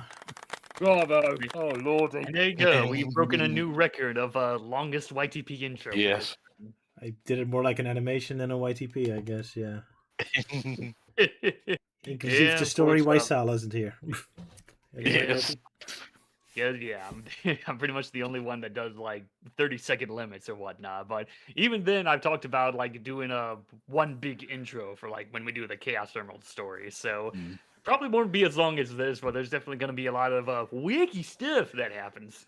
You do way more complex editing too, with like forming new sentences out of tiny words. Like I never do that. It's way too. Oh yeah, a lot of sentence mixing. Yeah, sentence mixing. I guess just because I'm a good listener. You know, like memorizing speech patterns, especially when like going through like scrubbing through the videos and finding like okay, I need the ch or the that kind of thing. Like when I made Robotnik say cow. Or the oh shit one. That was actually pretty easy. I just looked at the it's from the show. Like I just looked through that. It's like okay, that's all the material I need for him to say oh shit. Well, yeah, I gotta be very good at listening, and I'm good at sharp, quick editing too. So yeah, good job. Yeah, thanks. I made it more into an animation, I guess. But yeah, as long as it's funny, I guess. Right, who's doing the synopsis of Sonic is Running? Okay, so it was originally supposed to be Sala, but he's not here, so I'm offered to do the synopsis for this one. Already? Yeah, so it's kind of funny. I did the intro for the previous episode, and Roger did the synopsis, and now it's vice versa. Yeah, so right, yeah, Sonic is running. No shit, but of course Robotnik is also running because he just heard the news from Scratch that his mama is coming over, and he's like panicking and trying to barricade the door, but even then, even a plank of wood and a chair can't stop Mama Robotnik, the greatest Sonic character, well, second greatest character from Adventures of Sonic. But right, she shows up and berates Robotnik with how one of her inmates at the Home of Really Bizarre Mothers has become the president of a garden club or something. And she's berating Robotnik's like, oh, why can't you be president of anything? So after a while, Robotnik's like, okay, I'll try and run for president of Mobius and do it honestly. Meh. So he gets scratching down to put up a bunch of posters, and Sonic sees what's going on and decides to deface them all, make them all dumb and stupid. And meanwhile, Robotnik still continues on with his plans, where he picks up the greatest Adventures of Sonic character, Wes Weasley, who's making a sale with a polar bear of ice dispenser refrigerator. So after some talk and of course some money bribing, Wes Weasley offers to help out Robotnik in winning his presidency, especially with one of his running candidates being Walrus Guy, or whatever, Walrus Guy. I'm just going to keep calling him Walrus Guy, because I keep forgetting his actual name. It doesn't matter anyway, doesn't have a single line of dialogue. Yeah, well, that, and it's just a nice little nod to our founding fathers of YouTube poops. Alright, so... Yes. Yeah, so Wes decides, like, okay, first we'll start some nasty rumors about Walrus Guy, and then, we'll put together a family, which Robotnik declares that he has no family, which really pisses off Mama Robotnik.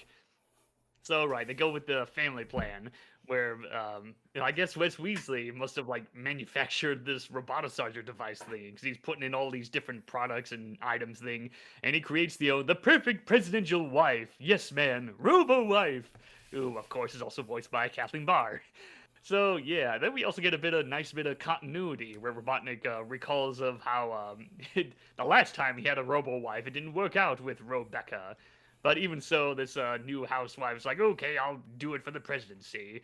And then, okay, now we need a pet. So he puts out, like, oh, we could use my, my spitting cobra, which apparently Robotnik always had a cobra for a pet. But of course, Wes is like, no, we need a dog, so we'll build you one. So he created a Robo Canine, which I'm pretty sure that's also voiced by Kathleen Barr. Which, like, yeah, very playful puppy, but every time Robotnik says heel, he keeps biting his heel. So now they're all set. They're gonna do their campaign commercials filmed in Hypnovision to make everyone obey. So, yep, so now we have Sonic and the gang, Sonic and Tails chilling out at Bert's Diner, which we see the return of Bert Who and Roxy, who surprisingly is not voiced by original voice actor. It's also voiced by Kathleen Barr, which I just looked up. But yeah, so the commercial plays, and despite the shoddy commercial, the Hypnovision works on everyone, except for Sonic for some reason, who I guess just finds it so hilarious. But yeah, it really pisses off everyone. So Sonic's like, okay, I'm gonna sabotage this campaign thing because I'm gonna run for president now. So, right, so, of course, while Robotnik's making all the, his first stop is mingling with the crowd and taking photos and trying their food to be all nice, which Robotnik really does not like it, especially when the food doesn't contain eggs. Even so, Tails grabs like a bunch of random junk that he found from the garbage, and Sonic quickly replaces all of the food with that stuff. So, even though Robotnik doesn't like it, Wes is like, no, you gotta, swallow it if you want the people's votes. So, he goes through it, but even though, he goes through like a bunch of junk, and then once it gets to like a smelly bicycle seat, that's when he draws the line and berates them, which causes the Hypnovision to wear off. So, next up we have the cutting of the opening bridge, which, he has Scratch and Grounder dressed up as the Blues Brothers for some reason to look out, which, of course, they don't see, they don't recognize Sonic as a workman, so he goes and sabotages the bridge, which also doesn't go well. So they decide to, okay, we're gonna have the presidential debates at Robotnik's home, which his Robo-Wife is redecorated now. So while he's getting ready, in comes Sonic in a rather sexy dress who plays the part a little too well with trying to persuade Robotnik and having some alone time. But thankfully the Sonic Robotnik Yowie thing doesn't happen. It's just Robotnik's like, oh, I've got a presidential debate. Like, oh, here, let me fix your makeup. And just draws a bunch of kiss marks all over his face. Which really pisses off the Robo-Wife, because I guess she's just super jealous. She's super jealous against Robotnik kissing another woman. So, so the whole thing doesn't go well. He tries to get Scratch and Grounder to attack Sonic, but of course they need some persuasion because they didn't like not being included in the presidential campaign stuff. So it's like, okay, well, I'll do something for you, open house or whatever. So, so they try to attack Sonic, which of course doesn't go well with the debates. And then finally, Robotnik finally snaps and calls it quits and just tries to shoot Sonic. And then it all just falls apart. The Robo-Wife and the dog attack him, and Wes Weasley's always already considering a new job as a used phone salesman. So so by the end of the presidential debate, Sonic is the winner, with Robotnik only receiving one lousy vote. Who that voter is, we have no idea, because it turns out Scratch and Grounder forgot to vote, and Mama Robotnik actually voted against Robotnik. So, so Robotnik is like, betrayed by my own mama. Then again, it doesn't hurt me that I'll betray you. So he quickly calls upon the people that work at the Home of Really Bizarre Mothers and haul her away. Where despite saying that she'll break out again, this is sadly the last time we see of second best character.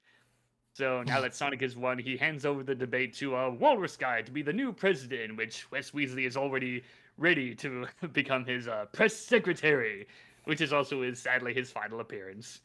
And then of course, Robotnik tries to kill them all with his giant drill, but then Sonic makes quick work of it by making it bump into the trucks with the votes, and he gets buried alive under all the paper. So paper cuts, my only weakness. And that's the end. Oh yeah, and then of course the Sonic segment is always take care of your teeth. Brilliant. The end. Thank you, Melty. Yeah, I mean, geez, I'm surprised I had a lot more energy compared to how I've done synopsis past week. So. Having a good sleep helps, I guess. Well done. Yeah, I mean, I guess it helps with going back to the original start time. Having a lot more time and sleep and, a lot more energy. So yeah, very wacky episode. Indeed it is, yeah. They had a lot of fun with this. And surprisingly, a lot of continuity, yeah. I didn't expect Bert and Roxy to show up again. Yeah, and of course, Collie Chang also coming back, who we hadn't seen since the Zoobotnik episode, yeah.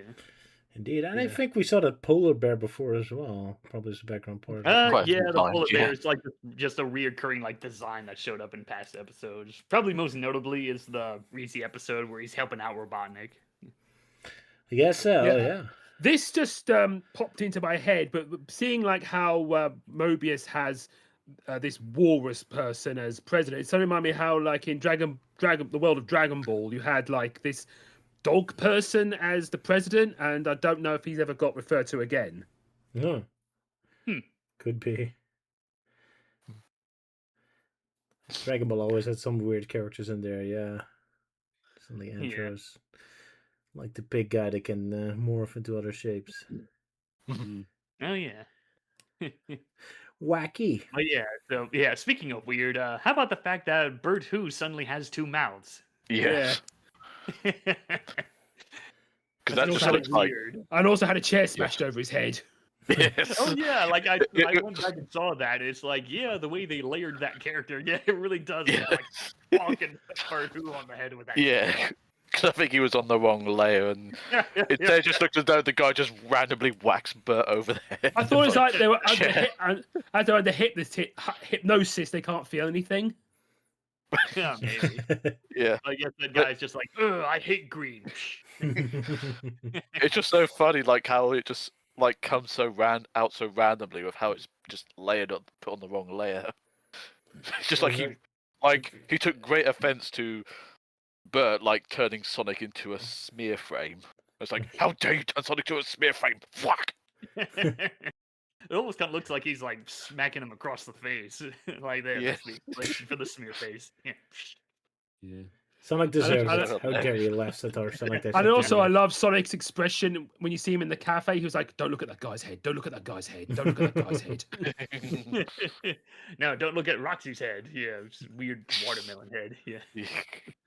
Well, most of the characters in that episode had weird heads.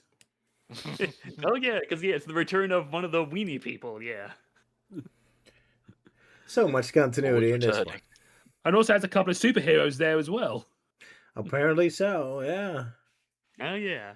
Yeah, random superhero guy. Quite the colourful bar indeed. Yeah, so how about our final thoughts on on both of our favorite characters, Mama Robotnik and Wes Weasley? Yeah. Good characters. Yeah, it was nice seeing Mama Robotnik again, despite the fact they had a bit of a continuity error with that one frame of like. Oh, yeah, so she only got a mustache. Yeah, like Mama Robotnik has a mustache in that still when Collie Chain's talking about Robotnik failing, and yet throughout the whole episode she has no mustache.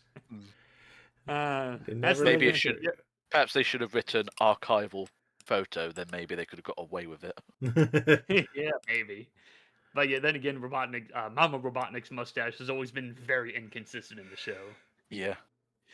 Yeah, which I've said several times that knowing how wacky and insane the show is, then yeah, it just makes sense that Mama Robotnik always has a mustache. And of course, a Blues Brothers style sort of reference with Scratch and Grounder there. Yeah.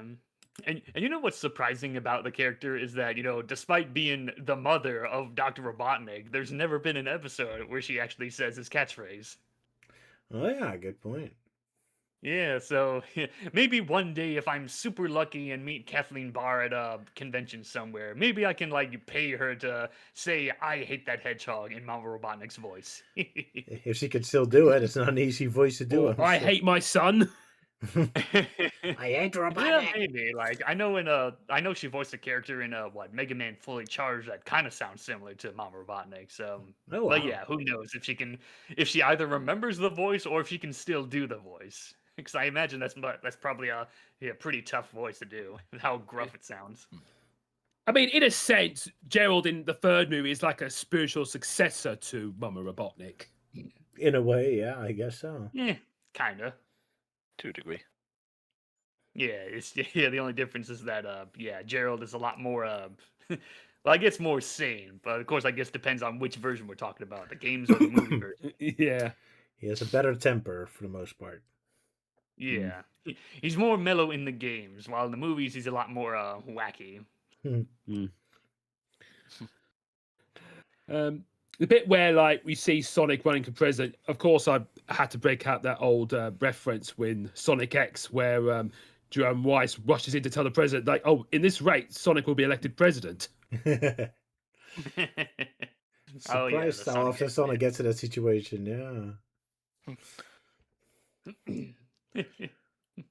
Oh yeah, then Sal is already in the comments saying, Wes Weasley shall be missed. Yeah, 'cause this is our last time we get to see the character, and even more sadder now that his voice actor is gone. Yeah, double goodbye.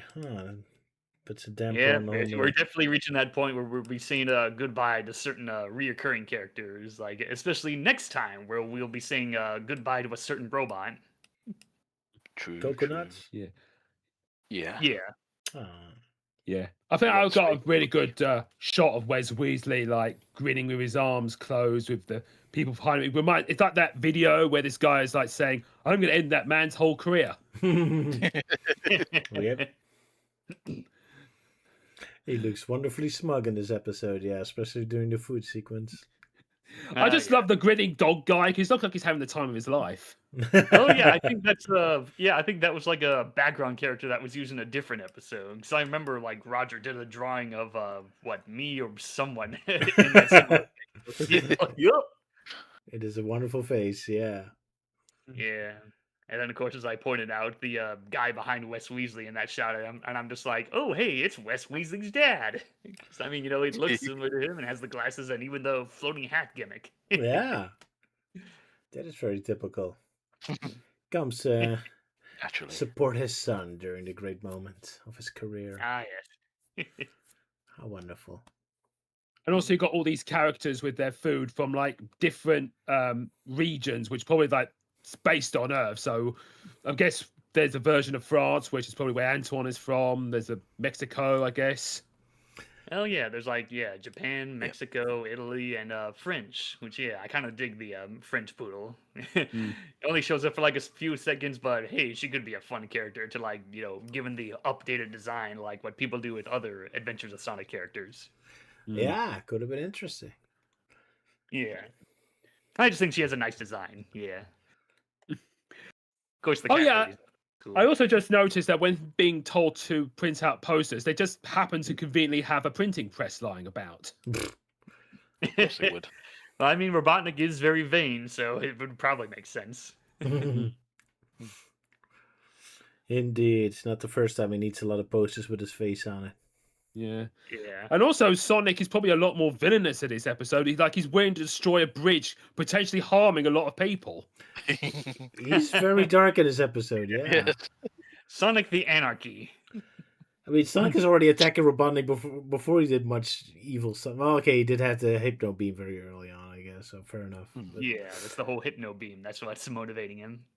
Yeah. Fair enough. And the image where, like, you see Robotnik spitting out food reminds me of this old political picture meme that went around with this political Labour candidate, Ed Miliband, caught eating a bacon sandwich really awkwardly. Poor politicians. Always bad news when they have to eat something on camera. Yeah. Especially all the scandalous stuff that happens behind the scenes. Like, especially with Robotnik, with, Sonic playing the part a little too well there. That was really weird. I think it's meant to be a reference to like Marilyn Monroe, because I've heard that like JFK might have had some sort of liaison with her. Probably, but it is kind of weird, that the Robotnik immediately walks after him / with a big grin. Goodness, what are they gonna do? I think it would have been even more awkward if he knows that Sonic. I mean, he did marry him in one episode, so yeah, technically still is. Yeah. So I guess Robotnik's just like, I did not have sexual contact with that woman. If it's a woman, if you can qualify it as one, probably not. Just pretending to be one. Jeez, what a perverted set of episodes we have. Well, I mean, it's definitely probably helps that it wasn't that perverted. It's just he's walking off, and then Sonic just draws a bunch of kiss marks on his face. Like, I mean, that's a cute twist to do that. Like, it's makeup, not kisses. Yeah. All right, that's a clever kid-friendly twist on it. Yeah, especially with how Robotnik looks so cheerful after that. It's like, yay! My makeup is beautiful. I got makeup. I feel pretty. Do you guys remember when the McDonald's CEO did a video? Oh yes, it's a famous video of the McDonald's CEO eating his own burger and being very awkward. Yes. What a delicious burger. You tiny nibble. Yeah. And I think all the other CEOs of fast food restaurants try to copy that. To be fair, it is very difficult to eat on camera without looking awkward. Either you look too gluttony or too careful. It's quite the art to make it look good. More of the story: never eat your product on camera, especially when your product is not even edible. Yeah. And always have a spittoon bucket nearby. Or at least I assume that's what happens, because I know that happened at The Simpsons when Krusty was advertising his burger. Oh right, yeah. Classic. And indeed, it is kind of funny when Sonic is like a dentist looking at Tails' mouth, but they forgot to draw teeth. Like, that's a bit awkward. Oh yeah, it's like, did you brush your teeth today? Like, you don't even have teeth in this scene anyway.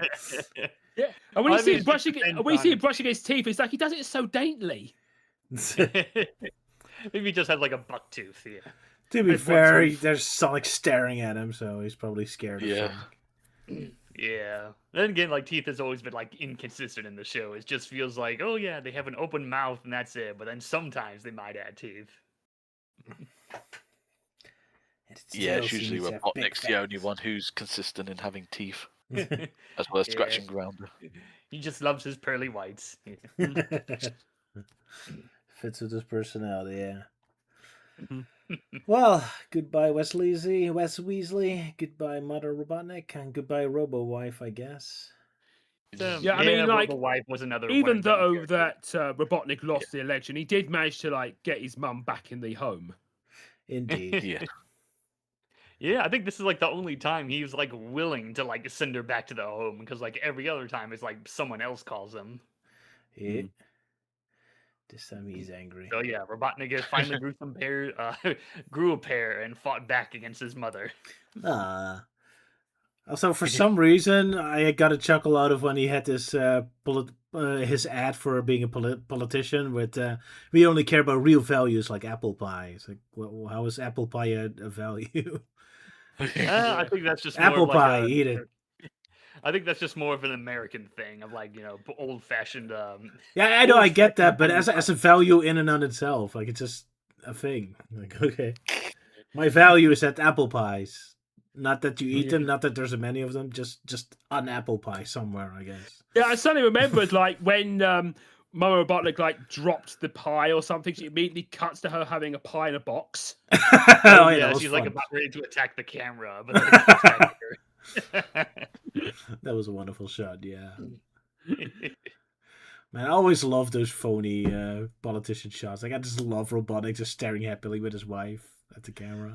I was a bit tempted to put a hat on him with the letters MMGA on it, but I thought, nah. A picture like this is already perfect enough. Just Robotnik staring happily at you, vote for me, and everything is gonna be just fine. Look at me, you can trust me. Yeah. And thanks to your YTP, I suddenly remembered. Sorry. I just noticed, for the longest time, I thought he was wearing regular pants throughout that presidential campaign. But now with that picture up, I'm like, oh wait, no, he's just wearing his usual pants. He just has a belt and a shirt over his usual suit. Because they're so comfortable. Yeah. Also, thanks to the only pair that fit me. Go ahead, Luke.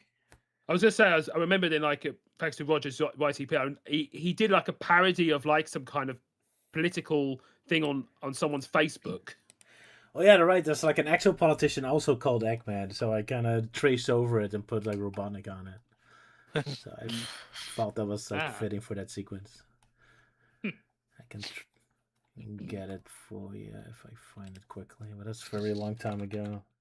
I got even Mike Pollock to respond to it, who I don't think was happy about it or something, or was just explaining it, but whatever. But yeah, I got Mike Pollock to respond to it.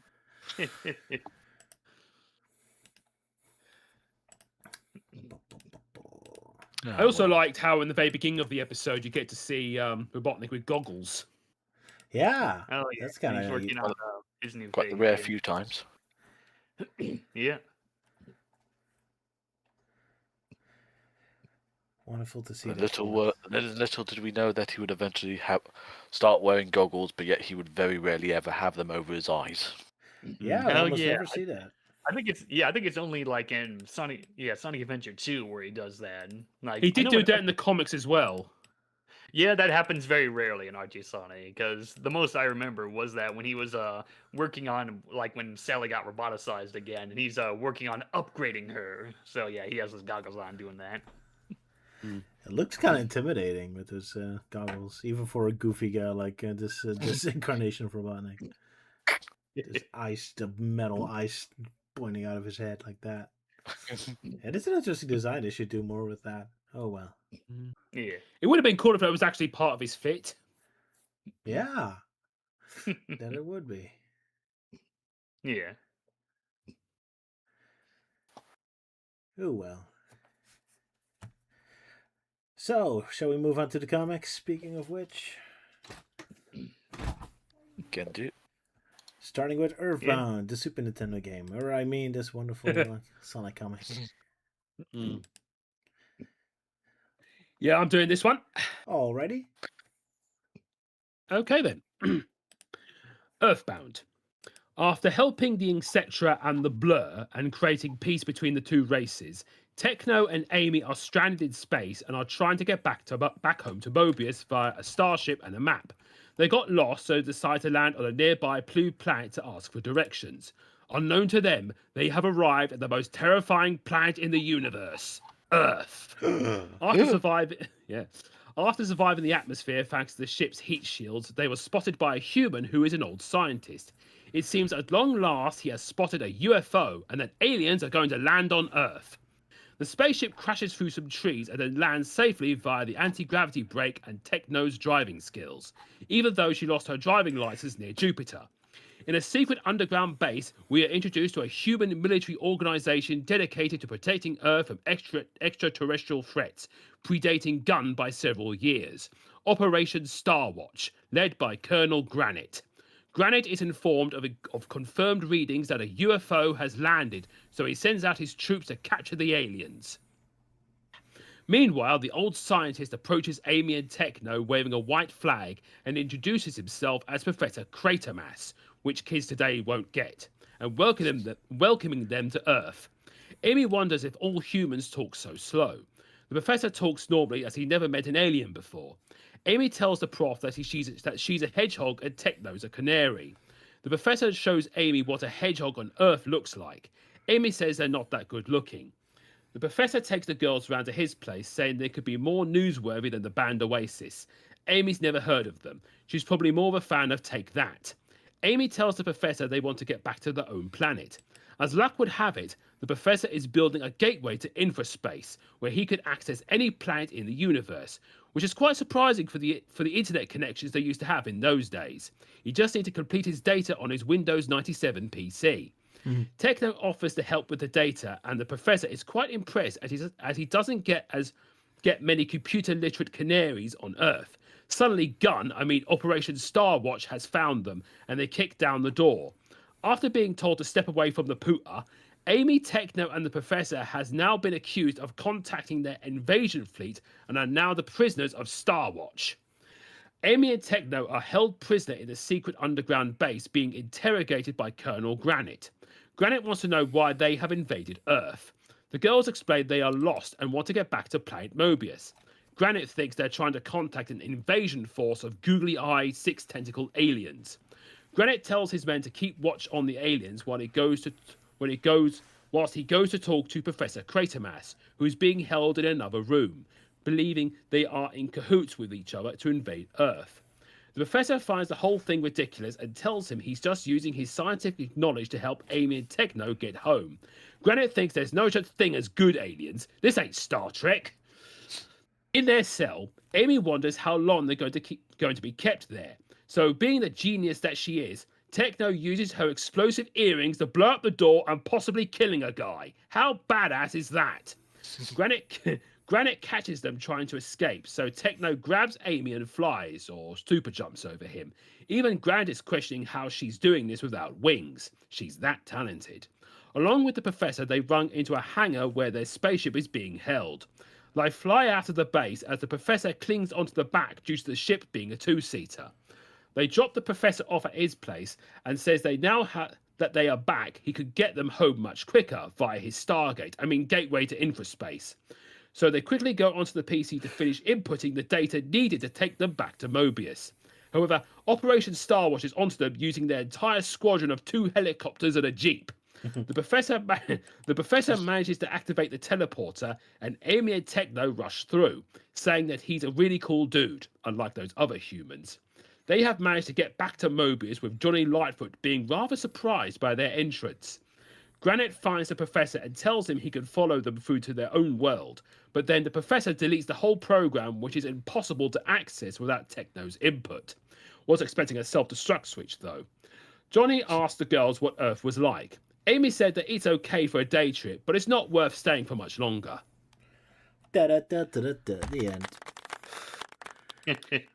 Yeah, I quite like this comic because it's like a very early version of like Sonic characters going to Earth. Like, because this is where, like, in this universe, Mobius and Earth are completely separate. So, and it's also probably one of the early instances of Sonic characters meeting humans and also having some kind of military organization that predates Gun by several years. Yeah. Yeah, surprisingly predates Gun. Yeah. I like the subtle bit where the professor's wearing his lab coat outside as a normal coat, and then as soon as he's actually in his lab, he immediately puts off his lab coat again. Yeah. So his lab coat's completely pointless. He just uses a regular coat. Just a little subtle thing. Maybe he only wears that lab coat when he's out, like, looking for stuff for spaceships. I guess so.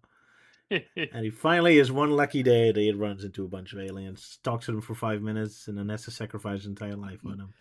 Yeah, and also I have to explain his name for like those who don't get it, because his name is Professor Quatermass. It's based on this very old British TV sci-fi serial called Quatermass, which is it's sort of like, he's a bit like the Doctor in a way, where he's this scientist who gets involved in all these weird alien things going on. Ah, cool.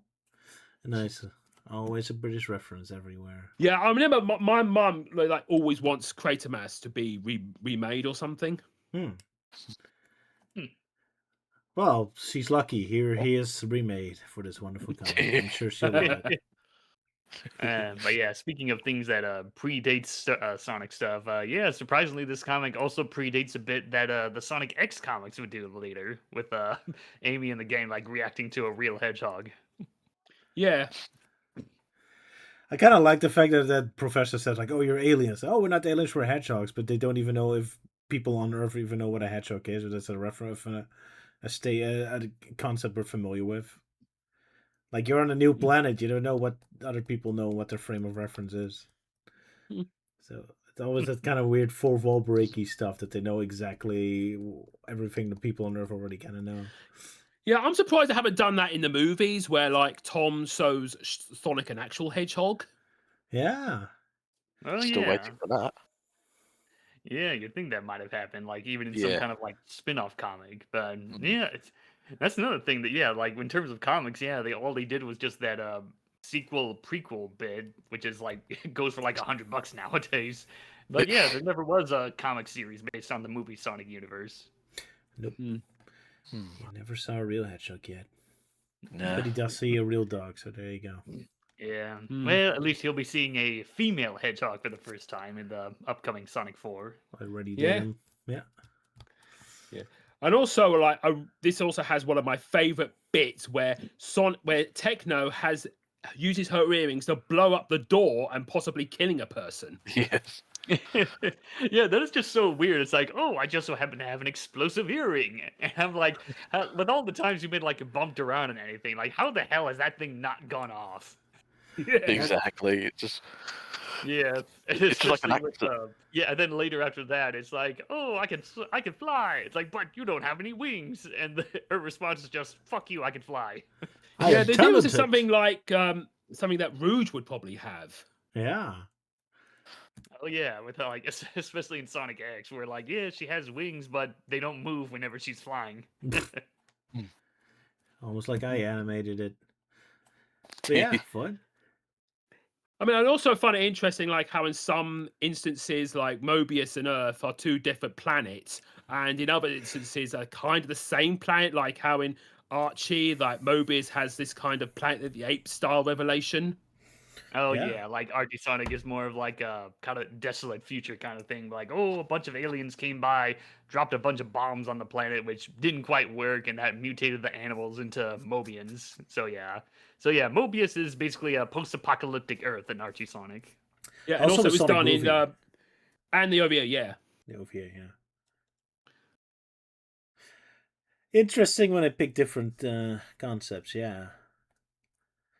If they bothered to do so. Sonic Team themselves never bothers to make any decisions. It was, Yeah, that was back in the day when Sonic actually had creative freedom. And not the boring IDW shit. Good times. Yeah. I was also impressed like how this professor has this interdimensional gateway that could access any planet of the universe despite the, I don't know, the signal they probably have in those days. Yeah, good point. Oh yeah. I mean, the best rate they could probably do is get as far as Mars or something. True. Yeah, maybe. But in comic book world, computers are magic. Exactly. Yeah, it's the 90s. You know, computers are like the magical sorcery thing. Windows 95 is magic. Yep, on a 32K modem. Yeah, those old box screen monitors. I love how the last picture you see the professor, you see the fist of the military guy. How dare you? So I'm probably not going to end well for Mr. Professor, man. Are we going to see him again, or are we going to have to assume he's dead now? Yeah, the professor guy's just like, you're screwed. Can't reveal anything just yet. How dare you, old man? But unfortunately, they don't have much evidence to basically convict him, I guess. So they're just like, yeah, because he deleted all the deleted all the files. So yeah. No fine, old man, we'll let you live, but we'll be watching you. Yeah, and also like they got the scene where Granite leads his troops over to the professor's house, but like there's only like 2 helicopters and a jeep. I mean that's probably more than what Gunn probably has. I mean they probably can only afford 1 helicopter. If it was Gunn, they would have had the truck drive into the house. All that flying thing that was the first boss in Sonic Adventure 2. Oh right, yeah, sure. Flying dog, yeah. But maybe there's more stuff off screen. You don't know. And also, I suppose what's interesting is like the, Operation Star Watch kind of resembles Unit in a way. So they're kind of like an evil version of Unit. Yeah, kind of. And Granite. And Granite's kind of like an evil version of like the Brigadier. Yeah, the evil version of Brigadier who has an eye patch, and he's called the Brigade. I remember that. Yeah, and also in like modern Doctor Who, Unit themselves now kind of resemble more like S.H.I.E.L.D. or Gunn in a way. Yes. I mean, even their base now looks like the Avengers Tower. Wow, okay. All copying each other. How lame. I mean, well, it is made during that era. They were backed by Disney at the time. Well, there you go. That explains it.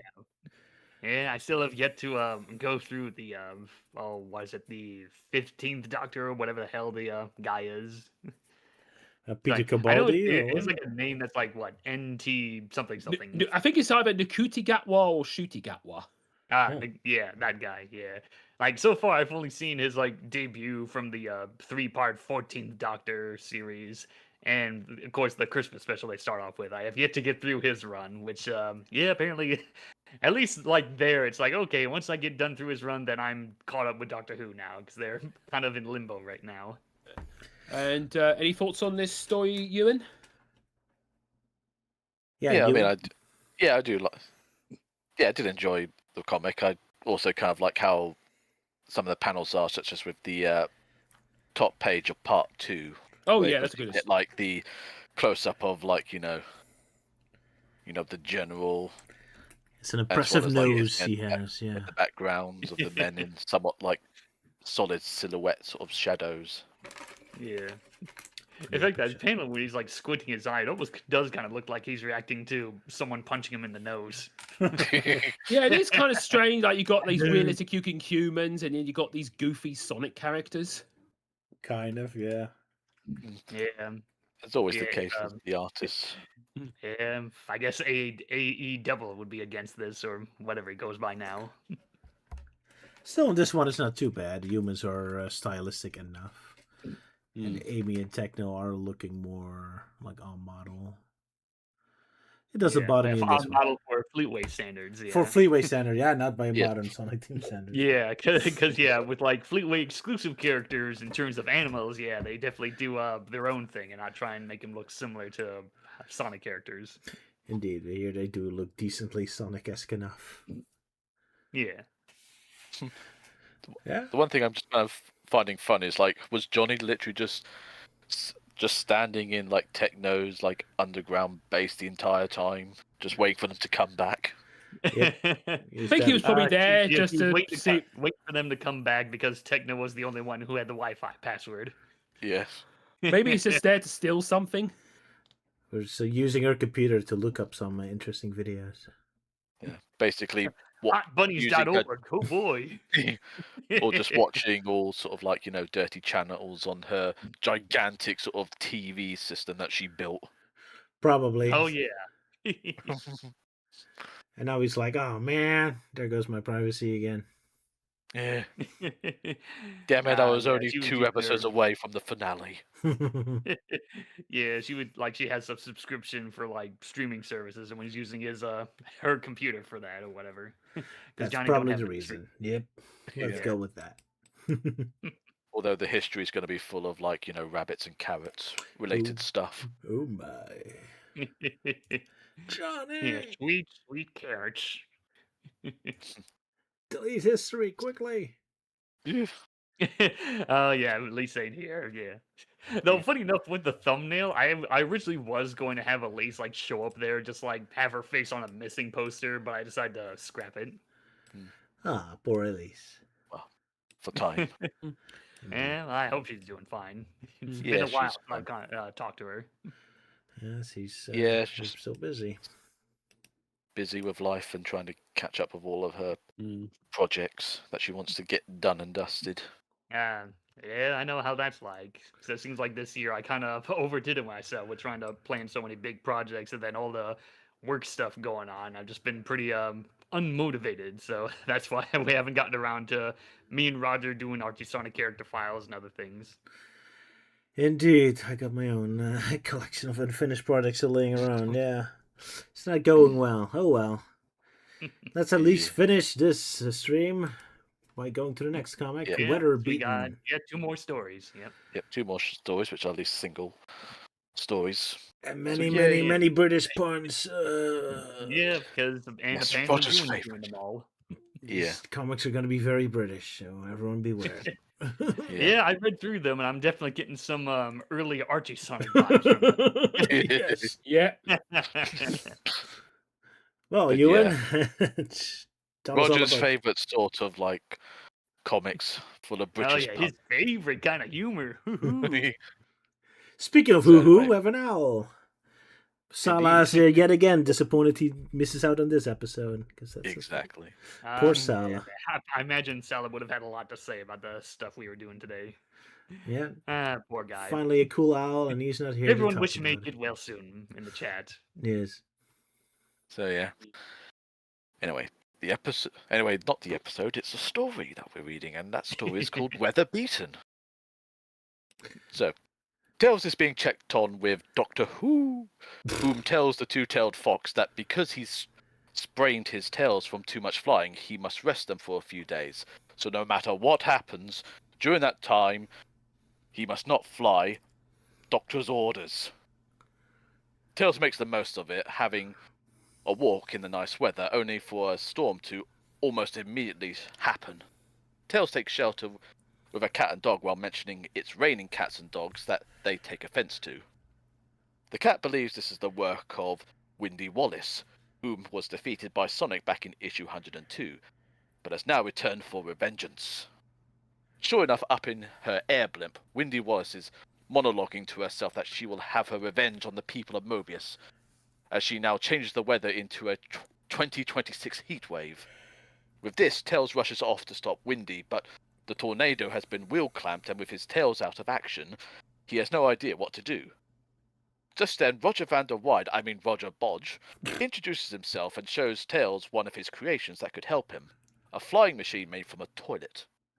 Tails, having recalled hearing the name before and skeptical about his creation, he has no other choice. Shortly, Wendy Wallace notices Tails is approaching towards the blimp and starts to fire snowballs at him. Though after a few hits, the helicopter toilet falls to bits, with Tails only just now remembering that all of Roger's creations fall to pieces. With this victory, Windy starts to cover the planet with snow to bury it. However, half of the helicopter toilet flies towards her blimp, causing it to explode, sending Windy falling to her demise, though Tails, still holding on to the remaining helicopter propellers, manages to catch her, but due to the extra weight, causes them to fall apart. Fortunately, with all that snow that has already fallen, has softened their fall. Doctor Who congratulates Tails for not only stopping Windy Wallace, but also not using his tails at all. All the while, the defeated Windy grumbles about them making such heavy weather of it. The day is saved by my incompetent creations. Yes. Yeah, in a way, it does predict like the typical British weather. I guess so. Naturally. Especially with the heat wave being represented, hey? Yeah. Oh, yeah. And not to mention the recent weather I've been having over here. So much wet and gloominess. Yeah. At least it didn't flood in the comic, like what it's been doing over here. Also, I think the artist might have used images of Windy Wallace from the previous story as a reference. Yeah, they're too Most close. likely. Could be. Like tracing over artwork. Well, I wouldn't say no, just having to use that as sort of like full-on reference. But obviously just having her just looking all sort of like very angry the whole time. At no point does she look concerned or like worried. It's just always pissed off. Yeah, it's the Fleetway Sonic syndrome, where she always looks pissed. And apparently not opening her mouth either. Okay, there's one panel where she opens her mouth, but every other time it's closed. Maybe her teeth are just so big you can't see her open mouth. Naturally. Yeah. Like I said, they're very humongous. Yeah, I mean, still, she is kind of an interesting character. It's just kind of a shame I think this is the last time we'll see her, because I remember she wasn't that much of a reoccurring character. Yeah. Well, she does make one more appearance later on. At least from what I remember. Yeah. Also, you probably won't expect to see Sonic flying around on a toilet, which is probably something he would create. That's definitely something unique, yeah. I was also kind of surprised to see Tails' tornado being wheel clamped, so I guess the cops are happily to sabotage Sonic and friends, saving the day. Yeah, I guess Fancy it's a cops. parking zone. I'm surprised that Robotnik didn't think of that. Yeah. Apparently, it's great enough to actually stop Tails from using it, so that's a good wheelchair clamp, I guess. But indeed, it is kind of funny to have Tails sit on a flying toilet. It's more juvenile than I'm used to these comics. Oh, well. Such toilet humor. Toilet humor, indeed. Yep. Also, being as you got like a villain in a airship that can control the weather reminds me of this villain from Banana Man called Weatherman, who also does the same thing. Of course, British. Yeah. But yeah, speaking of the toilet, I think I'm more surprised the fact that it looks like old and rusted, and yet it's somehow powerful enough to destroy a blimp, or it just crashes into it. That's British toilets for you. They don't make them as they used to. I know, maybe it still has some diarrhea. Yeah, maybe there was some leftover diarrhea in that toilet, which is why it exploded massively with all the gases left over. Yeah. Are we sure it's snow or something else then? Oh no. Yeah, I don't know. I guess Tails must have taken a shit before it crashed into it. So it's like powered by his own fart. Also, gotta love the doctor praising Tales for not straining himself after he fell out of a crashing airplane into the ground. Yes. Yeah. Good job taking care of yourself, buddy. Just falling out of a flying plane, always very safe. Yeah. Just funny, it's the doctor, the first one to come along and just congratulate him. It's just like it could have been like the dog and cat, or even like Roger Bodge just kind of gloating. It's like, happy to know my toilet was able to help save the day. Yeah. Or being like an angry Q from James Bond. Bring my inventions back in one piece, Bond. Tales for once. At the end of the story, you got next issue, extra Sonic story, Hot Legs. Oh my. Well, Sonic is pretty sexy this stream, jeez. Now with some hot legs. Yeah, it's Dissected Alive, Triple X edition. That explains why Elise and Cell are gone. They'll run for the hills. Yeah. Well, I mean, Stella can take it, but yeah, at least not so much. She'd be like not amusing so hard. Yeah. And just for the sake of it. Is not amused. There we go. So her opinion is still represented. But yeah, of course, cool to see. Well, somewhat cool, but more sort of interesting to see the return of, like, you know, a villain from earlier on, as well as a random NPC from earlier on. Nice continuity, yeah. Speaking of which, Rhino asks, when is the last time we checked on a Nameless Zone? Is Till's family still doing alright? Are they gonna return? Yeah, I think there's like one more story that features the the Fox Dimension thing, which I remember that one was pretty crappy. So good news, more crap's coming. Yeah. Without the, well, it's the not toilet. about puns and just more about the story itself was just crappy. Fair enough. Yeah, because So I don't remember Luke worry. grumbling about that in one of the streams. So don't worry, you'll eventually see them. But when? It all depends how quickly we can get through all these comics. Yeah, because we're still dealing with like a lot of comics, and I think it's still gonna be a while until we reach that point where it's just one new story per issue. Still have a lot to do. I'm surprised they're still doing Decap Attacks. There was only one game and never had a sequel. Well, it's because it's the most popular non-Sonic story in the comic. I guess so. By the actual readers or by the artists? I would say both. Yeah. Even I like it. Fair enough. It's very Britishly drawn indeed. Yeah. It's still funny. Yeah, go ahead. Just still funny, like, you know, just one game, and yet somehow it spawned like so many like comic stories. Yeah, it I lives mean, on. I think for me, it kind of has the same similar vibe as Count Duckula. Yeah, definitely. I can see that. Oh yeah, I remember seeing one episode of Count Duckula. Yeah, pretty amusing show. It's a very British indeed. But yeah, sorry for those who like Decap Attack. We're kind of ignoring them here because we already have so much to go through. Yeah, this is mostly a Sonic themed stream after all. Yeah. Yeah. Gotta keep that focused even when we are not. Indeed. Right, shall we move on to Spooked? Another Amy Techno story. It's very Amy Techno themed today. Surprisingly an early Halloween story, apparently. Yeah, should we save it for Halloween? Nah, we can go ahead. Yeah. I mean, like right now, there's already like Halloween stuff coming out from because recently I bought some Halloween stuff related to both Sonic and MLP, like the blind bag pins, and I got the Devil Knuckles Funko Pop to go with my Knuckles Funko Pop collection that I have. Fair enough. Alrighty then, Sir Ewan, if you would please tell us all about Spooked. Woo! And its puns. Yeah. So many puns. So many puns that Roger can't contain himself. No. Be afraid. Makes you want to build a flying toilet and blow something up. Be afraid of the puns. Be very afraid. Anyway, Spooked. Over at Old Hill Zone, it starts to get the nickname the Haunted House Zone as the residents are hearing spooky noises coming from the old empty house. Fortunately, Amy and Techno are in the area to hear about this supposed empty house that has become haunted by ghosts, with one caterpillar claiming he saw a strange white figure at the window that had his hair stand up on end, with, of course, Amy being sort of like sarcastically rude, saying like, well, you're a caterpillar. You're bound to have your hair sticking out like that. What? Yeah. While some residents are fearing that it could be a vampire, they hang carrots around their doors as garlic isn't affordable in this day and age. With this news, Amy and Techno go to check out this haunted house.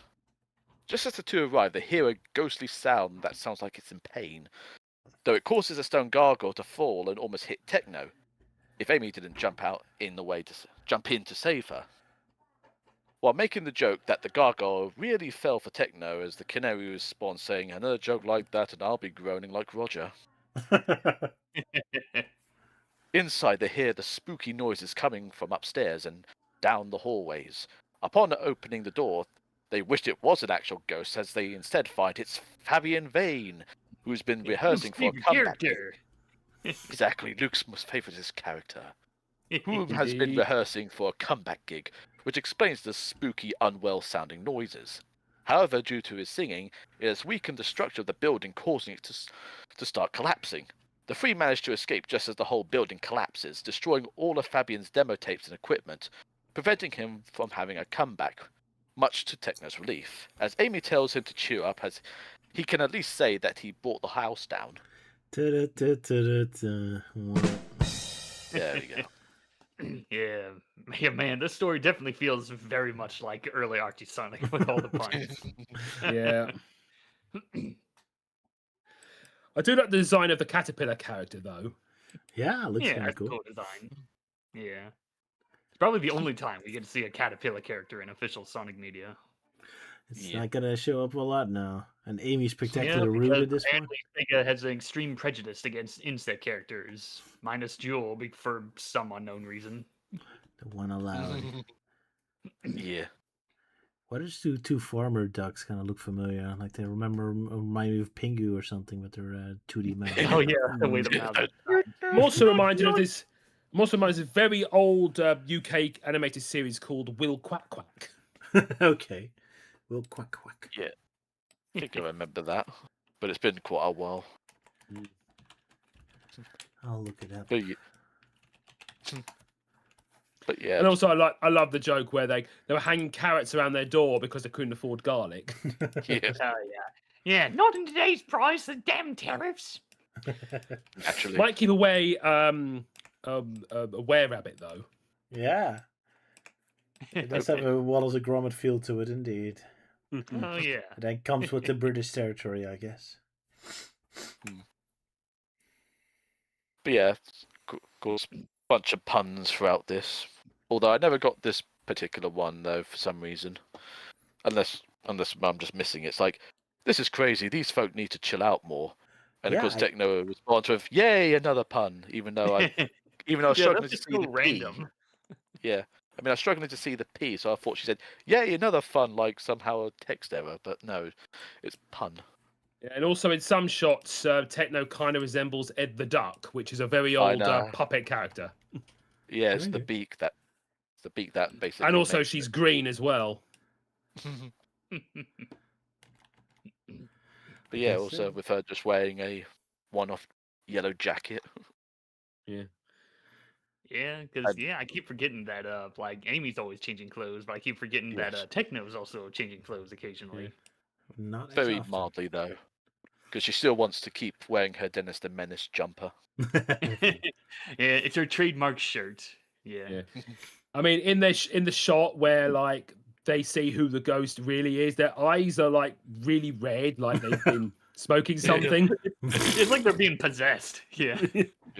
Maybe the moment they just open the door and they like immediately get secondhand like smoke, like inhaled into their lungs, that makes their eyes immediately red. It's like like Fabian's been smoking some of that weed. Yeah, smoking weed. Like, hi girls, you want to get high? No. Especially with him like having like dot eyes, so it's like he smoked so much of it, like they just really shrunk down. And that's why he's going, whoa. I'm on crack. Whoa, yo, girls. He also seems to be surprisingly chill around him. Didn't they ruin his career last comic? And I was all like, "Oh, hey, girls, welcome back." Well, he's practicing for a comeback gig. I guess so. I guess he's just like, oh boy, free bitches.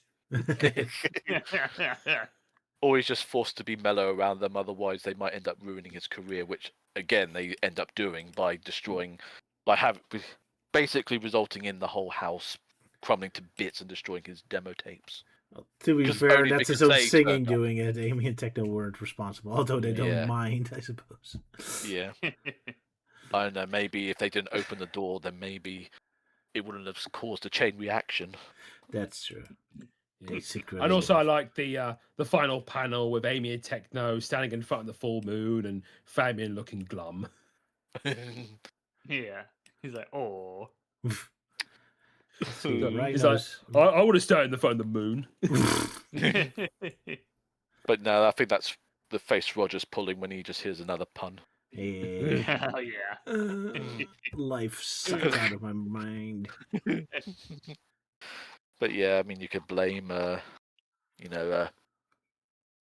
Lou Stringer. Lou Stringer. Since he's the one who wrote the story. Yeah. So maybe that's why there's so many puns in this one. Possibly, yeah. Oh, just getting news that the Fortnite comic has dropped.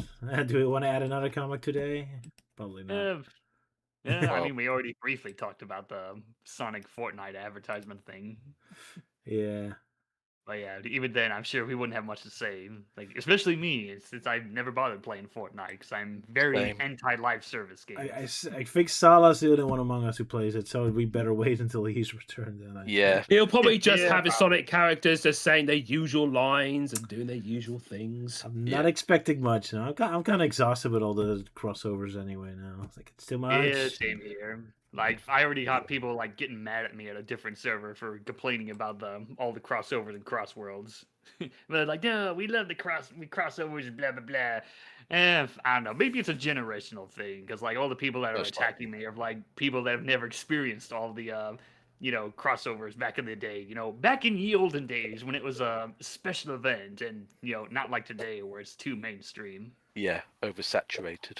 Yeah, very oversaturated. Because it also feels too random. Like, I remember crossovers before at least made some sort of sense. Like, it's family. I just remembered. Like, we're going to get a comic where all the villains and heroes from Marvel comics are going to meet all the characters from Star Wars. Sure, why not? I'm not joking. Oh, it's real. Oh boy. Yeah, but we're like, oh, where does this fit in the timeline? Yeah, especially with with people always complain. Yeah, like oh no, this crossover. Yeah, there's got to be some way to fit it because Sega marketed as canon, quote unquote. Yeah. So it's canon that Sonic makes SpongeBob. Yeah. It's Sega. They'll make up some other kind of fucking excuse. They'll just slap on anything with canons. Like, oh, Sonic meeting SpongeBob. Yeah, that's canon. Random baseball bat with the Sonic logo. Sure, yeah, that's totally canon. Some random official vibrating Sonic dildo that you can only find in your local Spencer's Gifts? Sure, put that in the canon as well. I don't fucking care. As long as it sells the monies. Yeah, but that's just me. Again. Yeah, but then again, no time you'll ever truly care of any form of crossovers if they ever bring back the Archie characters. But I know what you're going to say, but again, just saying like, wishful thinking is like something I would rather say. Yeah, it's like it'd be more interesting if they went all out with like past Sonic media, because at least then I could finally stop bitching about Sega being so extremely prejudiced against official Sonic media that they did in the past. Like I mean, come on, like TMNT, they've done stuff related to like past media stuff. They're not prejudiced, or Crash Bandicoot, they reference the Titans and Mutant stuff in Nitro Fueled. They're not extreme prejudiced. So yeah, I don't know. I feel like that's probably another reason. Maybe I've just been too spoiled by Crash Team Racing Nitro Field and how that game went all out with Crash's history. It's true. I mean, there's a difference between crossovers between things that are actual fan serves, or at least built on Sonic itself, or just like slamming stuff in there because it's popular. Makes more sense in terms of money, so that's why they're doing it. But in terms of like world building or actually celebrating Sonic, it's kind of like whatever. Here's Sonic with SpongeBob. Like, okay, sure, why not? Yeah. It doesn't do anything to me. It doesn't mean anything. It's Yeah, just a same bunch of here. action figures boinked into each other. Yeah, it's just, shape the character, and, everyone's just so blindly accepting to it. Like, oh boy, shape the character. I like shape the character. Or, I don't know. Well, I think another reason that I think I've noticed is that it seems like the Sonic fan base is a bit too occupied of, like, relying too much on cherry picking. Why else do you think people talk about the Sonic Boom TV show? It's only for individual moments. Like, oh, Knuckles said feminist one time. Best episode ever, 20 out of 10. Yeah, I've never seen a single person talk about Sonic Boom that talk about, the actual episodes and not just cherry pick random scenes. Some things are just made for tweets. Yeah, I guess so. Fair enough. Yeah. But yeah, I think we're spiraling down into depression land, so maybe it's time to Yes, stop. as usual. Oh, hey, at least next time will be a little more interesting because the episodes that we're going to be covering is, one of them has robot ninjas, so that'll be fun. That's always good. Yep, And robot ninjas storytelling. and fairy tales. Predicting Heavy Ninja, I think his name is, Heavy Ninja. Could be. from Sonic Mania. That ninja guy from the Boiled Heavies. Yeah, I don't know. I think that was one of the first times we saw ninjas in official Sonic media, so could be. Alrighty. But yeah, that's for next time. I guess we're all pooped now. Yep. Well, So most mainly of us, us I and still got a lot of you energy. Yeah. But yeah, Melty's still got energy, but us over in Europe are like Drained. yeah, it's all because of those time zone differences. Unfortunately, yes. So yeah, let us know if we should talk about the Sonic manga in more depth at some point. Let us know if I should do when we've more all had a YTPs or chance to never do read. them again. When you had a chance to Well, read them again. I think I'm quite surprised that we've been able to keep up with the YTP intros with the show. So I figured Yeah. like maybe one day we would wouldn't do one, but no, because I think right now we'll probably have like 3 more. So like next time we'll do the 2 episodes. They'll get their own intros. And I imagine or at least what I'm thinking of is when we do the Chaos Emerald thing as its one own episode, then the intro for that I have planned, I'm just gonna do one intro for that. Fair enough. But yeah, I think though for the sake of Roger though, I think we'll still have it like discussed in like the usual sort of like episodic segments, so it's easier for Roger to keep track of what we're talking about at that specific point, so he's not zipping all the way from like the last episode suddenly straight all the way back to the end of like the first episode. So we'll just do it in sections like that, like episodes like normal, but we'll try and work on like a glorious big YTP for everyone to have a good old laugh at. Sounds good to me. Right, maybe we do a collab with multiple depends of on us. if we're gonna, because I know we tossed around the idea of like each of us doing like segments for the Chaos Emerald bit and then just put them all together in a video. But who knows? We're still in the very early planning stages for when we get to that 4-part story. Especially with what we're going to be doing after we finished Adventures of Sonic. Oh no! Oh yeah, need a new TV I show. imagine we'll probably do something more shorter. So it's basically okay. Once we finish up Adventures of Sonic, then we'll do either Saturday M or Sonic Prime because they're like the shortest. Or I was almost going to say all the Knuckles series, even though we kind of discussed it, but it's more sort of like us going a bit more in depth with the episodes. Oh yeah, I guess so. Yeah. It's a maybe though. Yeah, but yeah, we'll see. Because with that, and then of course we'll still get through Fleetway Sonic. Yeah, and then after that, who knows what we'll do after Fleetway Sonic? Probably some Archie Sonic, so Milty can give us his like expertise knowledge on all of the comics. Well, I doubt that, knowing how Roger's always procrastinating about Archie Sonic. Well, I think it's just daunting for him. It's very daunting indeed, yeah.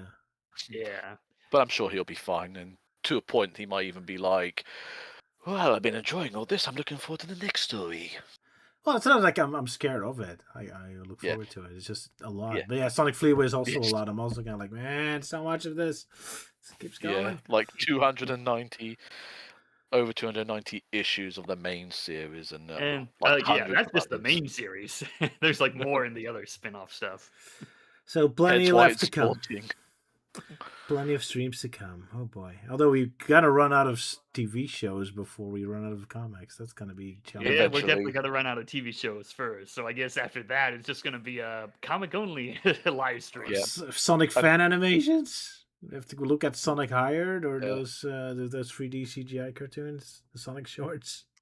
Or inevitably, by the time we eventually finish doing all the like TV shows, and then we're suddenly, like Sega said, "Here you go, we got a brand new story for you, a brand new series. Enjoy." Could be. I mean, I'm kind of waiting for a Shadow Dash series for the Sonic movie at some point. Yeah. They call like a gun spin-off series would be awesome. Well, Knuckles was kind of already a gun series. Yeah. I mean, it would save a bit of money if it was just like a series just involving Gun, since they wouldn't need to fully include the Sonic characters the whole time, so it could get. You could do that with Marvel's Agents of S.H.I.E.L.D., but pretend they're called Gun. Sure, why not? Every single time they mention one of the superheroes or villains, we just quickly replace it with a Sonic character. Yeah. Why not? Well, I guess that's it for today. So thank you all for watching. And wait, don't we have like anything to plug or whatnot for any plugs? What we're doing? Any plugs? Yes, Luke, plug something now. Okay. Well, I have got myself a new voiceover role from castingcall.club. It's the client is this person that who does these Simpson versions of these her dog OCs. I mean, she once did a Simpsons version of my Luke the Fox character, which is on my head or on my Blue Sky. I think she's making this project. I don't know if it's like an animated web series or something called Bare Bones, which has this. It's sort of like a humor similar to that of Family Guy, I think, with dog characters. I auditioned for this character called Phil, who seems to be a bit similar to Basil Fawlty or Edmund Blackadder, which the client really enjoyed. And then I was told I got the part, which is interesting. So far, I'm currently just waiting for the client to tell us what's going to happen next, which I hope will be soon, because I really hate it when I get involved in a project and the client doesn't update me or tell me about it, keep leaving me hanging. I never do that. Exactly. I mean, you're one of my best voiceover clients. Yeah, I guess so. It's just that I have voice acted for many, many clients, and either the client would put the project on hiatus for eons, or they would cancel the project or put it on hiatus or something. Oh yeah, because I know you did voice work for a game called Glide that involved dragons and whatnot. But I never heard updates from that in years. Well, there was a bit of controversy surrounding that. You see, the client wanted to make the game in a new graphics engine. There was a bit of an argument with the team. They felt they weren't happy where the client's taken the game, the direction the game in, and so they just decided to just leave, including the original voice actor for Glide, and also the client was taking on a new team, and so but I decided to stay on because I really loved my role as Wing, and I don't want to lose it. Understandable. Yeah, so the client, Valafor, he's busy, trying to restart everything, building it all back up again, and so far it's looking good. But it's going to be a long while, I think, before he's gets into production proper again. It's not easy making games, no. Yeah, I still have it in my wish list, which is, I guess, just stuck in that coming soon tagline. Yeah, so far you only have the prologue game. Oh yeah, I heard that was originally supposed to be a demo, but then they decided at the last minute just make it a prologue. It was pretty big. Yeah. But it's quite big. Yeah, it is a very big game, and also they got the voice for Sly Cooper as one of the dragons, and also Lonely Goomba as one of the characters as well. Quite the voice nice. Yeah. But yeah, just obviously because it is still quite the lengthy game, because I mean it took Sala to basically find his and my character's lines. It took him close to 8 hours. Ooh, that's pretty big. So quite a lengthy game. Anyway, you got something to plug? The Bluey movie or something? I'm not sure why I'm yeah. having to plug that. I mean, yeah, I would Mighty assume that Blood was actually more. not in it, or at least as far as we know.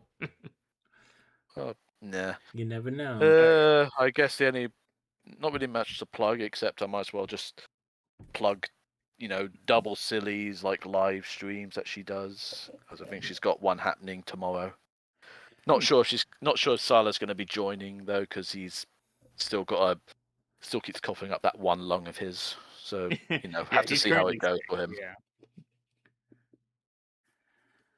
Oh, someone. So check out Double Silly over on Twitch. I think you could also talk about all-time famous. Oh, there's other Sonic animation we can talk about. Nazo Unleashed and stuff. The fan base did a ton of stuff in the 2000s. Oh, that takes me back. Oh yeah, and, Super Mario Bros. Z. Oh yeah, I remember that back in the day. We're going to fan stuff. Got to do Tills Gets Trolled or something. Oh boy. Oh, I remember that. Oh god, that comic. Yeah. But it's another comic. We need animation, so it doesn't count. Yeah, not sure how I'd react to focusing more on like fan Sonic stuff, like especially if it's stuff from the 2000s. I definitely remember the sour point of certain things, like the Sonic Short series, and how I never bothered following that series because the first two ones always left a very negative first impression. Could be very mean-spirited, yes, but hey, I'm guilty as charged myself. Especially that whole bit they did where like everyone's pointing at Sally and like, oh, there's an American among us, and I'm like, yeah, you can tell that short was made by someone that's just seething with extreme prejudice against like official Sonic. Yeah, because there was this Sonic web animator I used to follow called Moogie Mikey. He used to do these parody dubs of Sonic X, and then he just makes these Sonic parody animations. I like his earlier stuff where it's just like, various Sonic fans, but then it's just like Sonic does this and Sonic does that, and like it becomes more crude and less funny, and I was like, nah, I'm sorry not to bother anymore. Yeah, sounds like he's just doing it for the sake of clout chasing. Like, 'cause I remember he did a bit poking fun at Green Hill Zone that was being shown off in Sonic Forces. Making fun of Green Hill Zone, that's my job, damn it. Oh, well, it's hard not to always be mean-spirited. Yeah. Matt, you got something to plug? You got something boiling other than our amazing Root? Should there's a video soon? Soonish? At some point? Oh, you mean me? Yeah, you. You got something to Let's plug? see. Well, right now I'm just trying to get back into working on videos again. So, yeah, I think right now the Archie Sonic character files bit on Rouge that we're planning on doing, that one's currently on hold, mostly because I want to focus more on a retrospective video that I'm doing on the My Little Pony comics from IDW. That was something I wanted to do for a long time. I didn't because I wasn't sure if they were done, but now that they announced that Boom Studios has the license, that's like, okay, now it's time to do that. So I'm going to try and focus on that, mostly because that's the project that's closest to finish, where last I left off, I recorded all the lines, so I got to go and edit them out. Edit through the lines. So, yeah, it should be it was like 40 minutes or so, but I imagine it'll probably be like a half hour or so. So, yeah, I'm going to focus on that before I get around to doing more Sonic-related videos, again, like Archie Sonic character files or doing Sonic X on Forgotten Media. Alrighty, looking forward to that. Yeah. But more specifically, the Sonic X comics on Forgotten Media. That was something I wanted to do after we finished marathoning that on the stream. But, things happen and the project kind of got stalled for a long time. Alrighty, looking forward to that. Yeah, I'm still working on Nintendo Dissected, or like a video I promised to do for Luke's birthday, which has been months ago because I'm procrastinating. Oh, yeah, I forgot about that. Yeah, you kind of crashed a file earlier this week, didn't you? Yeah, I got a couple new audio files from you, yeah, and the old ones that I accidentally got deleted. Sorry about that. But yeah, thanks. I'm working on it again. It's going well. I'm just very slow. Sorry, but yeah, I'm working on stuff. So there you go. See you guys next time. Yeah, Sala also has a stream. If my wife puts the link there, I'm too lazy to find it out. And yeah, thanks for being here, people, including Sala briefly. Poor Sala. And we all wish the best for Sala and that he recovers. So that he'll be with us. Take care, man. Indeed. Nighty-night, everyone. Yep, goodbye. Cheerio. Toodle pip. Is not amused. Yeah, sadly, no random voice bit because Salah's the only one that has Nitro for that. Yeah.